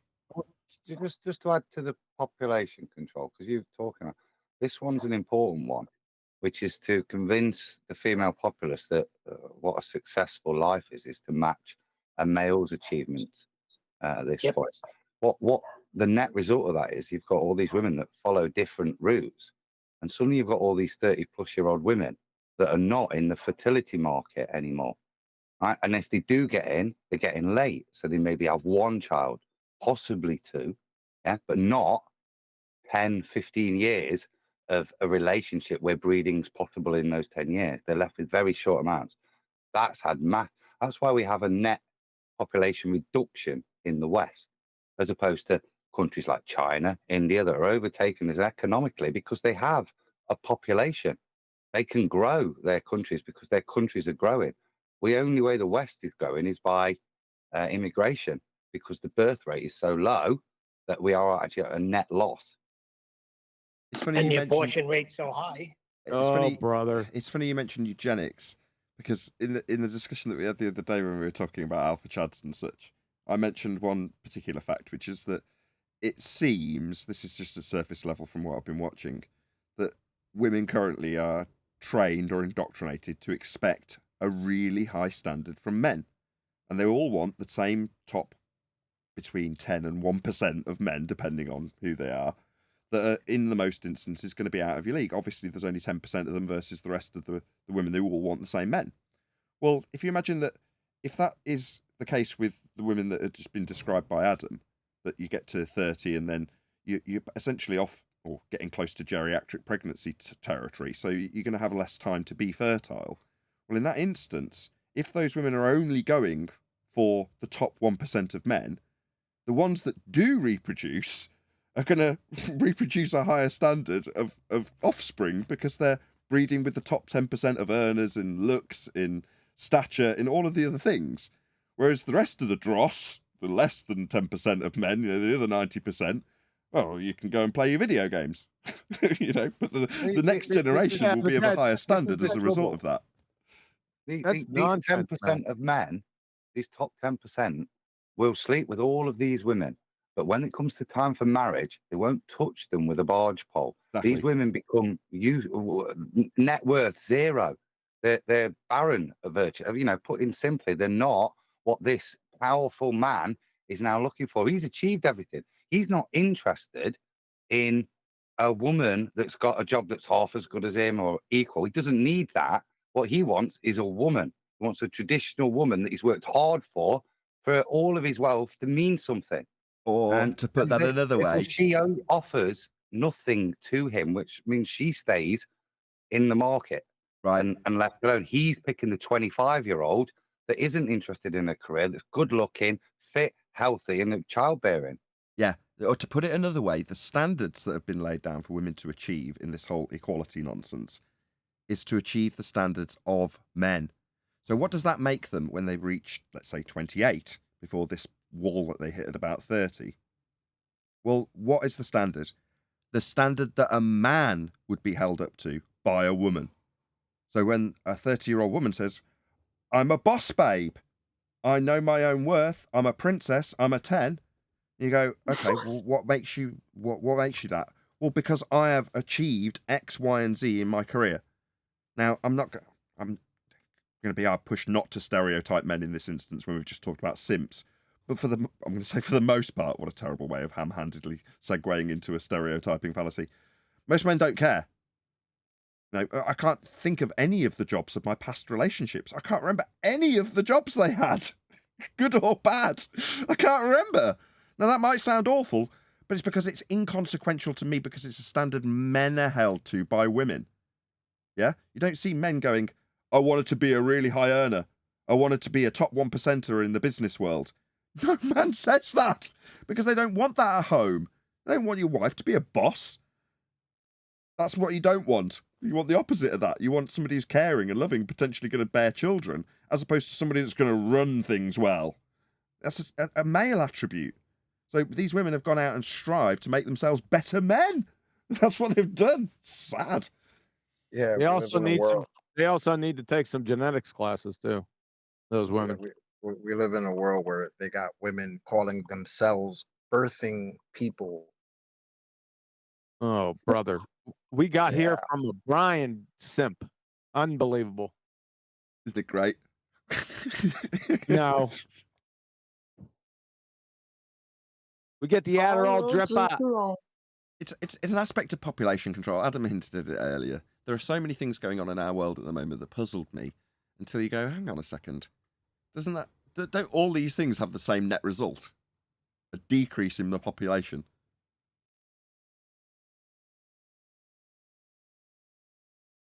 It's an even more insidious, more nebulous end game that they're going for that I don't know if I can get into right now because it might be too niche. Are you saying it's worse But yeah, than that? that is just one milestone in their end game. Yeah, eugenics and population control is just how do you say just a bonus. People are missing something here, though. No, yeah, All here this we stuff- go. It's worse. Brian's got the answer. Brian, hit him, Irish. I It's don't know worse if than it's that. worse than that. Hit him with the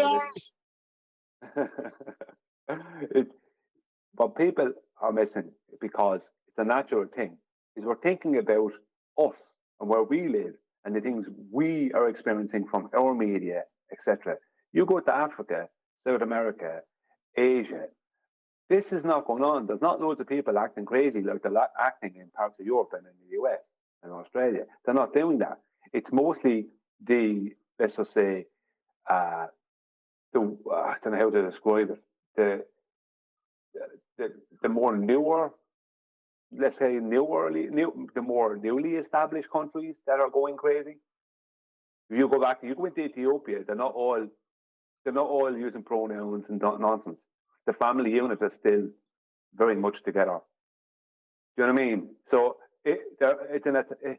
what people see as the world falling apart is only the world that they look around at in their little patch of the world. The family unit won't be destroyed in, Latin America, Africa, Asia, up in northern Russia, places like that. It won't be the family unit is everything. Yeah. In Asia, the family unit is super important. You're not going to destroy that. It's way worse than that. We got a Brian Simp titler on the lam.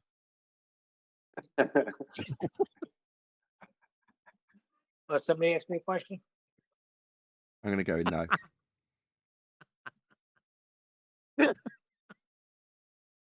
I'm a Brian Simp. He is well over 6 foot. Let's be And I fair. just want you, hold on, just want you all to know, you are all QE simps. That's the new hashtag. I'm Brian Simp.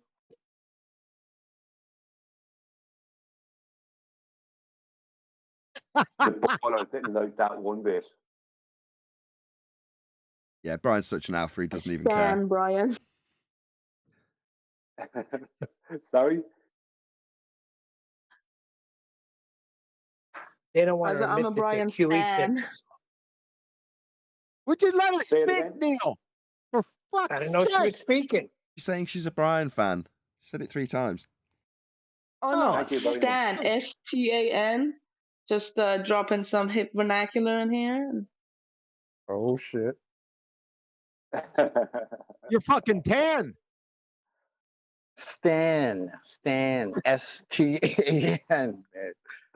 But because QE likes rap music so much, you know, he would definitely understand what you mean. I can't stand it. Well, bring us up to speed, Yeah, he Chocolate. seems 'cause like I'm a he bit did. lost. Bring us up to speed, Chocolate. What does Stan? So she said she's a Brian Stan. What the hell did she say? He's a Brian Stan. Okay, what does Stan mean? Is that an acronym? What the hell is that? You would Did you it would come need from to that you would Eminem need to video, know the Stan, Eminem. where You would need to Oh know my the God. Eminem. Sorry.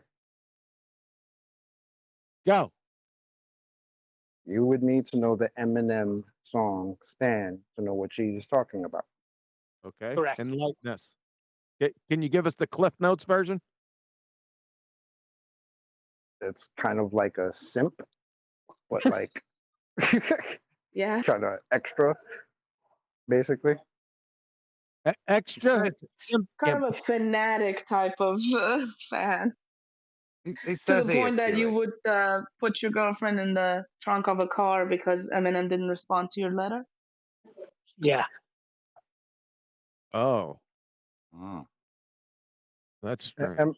The origin QE, of the just term is Go ahead, often Adam. credited to the 2000 song "Stan," about an obsessed fan by an American rapper, Eminem, featuring British singer Dido.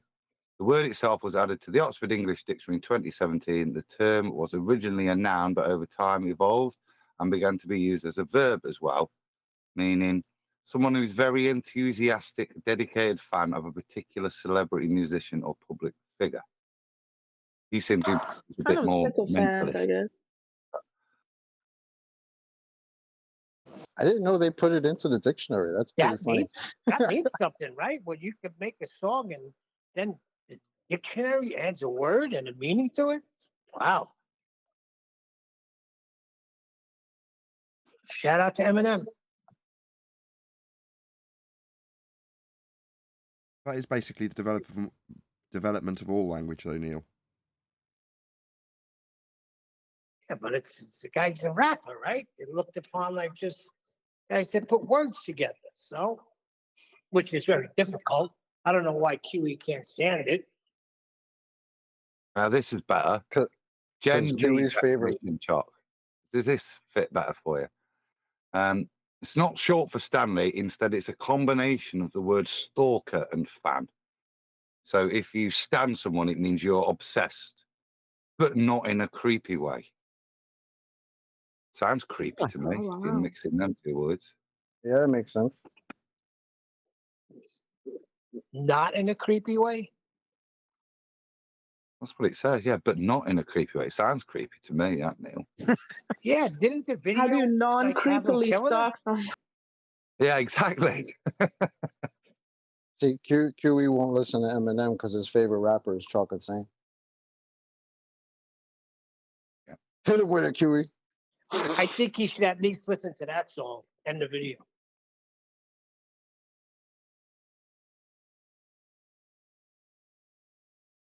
And with that, I'm going to say another huge, massive, enormous thank you to both Discord and G Plus panels for making today's after show possible.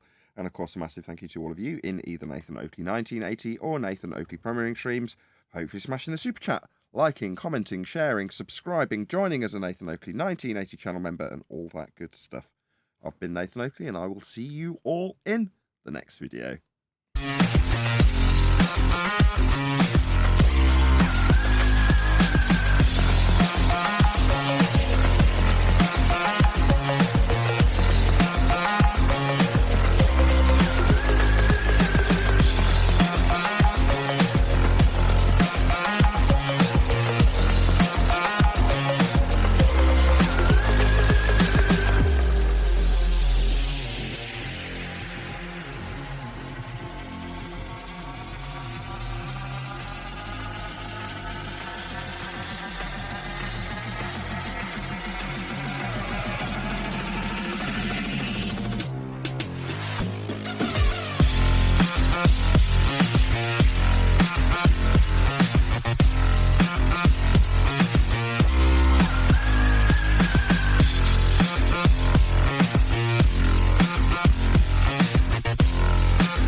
a lovely day.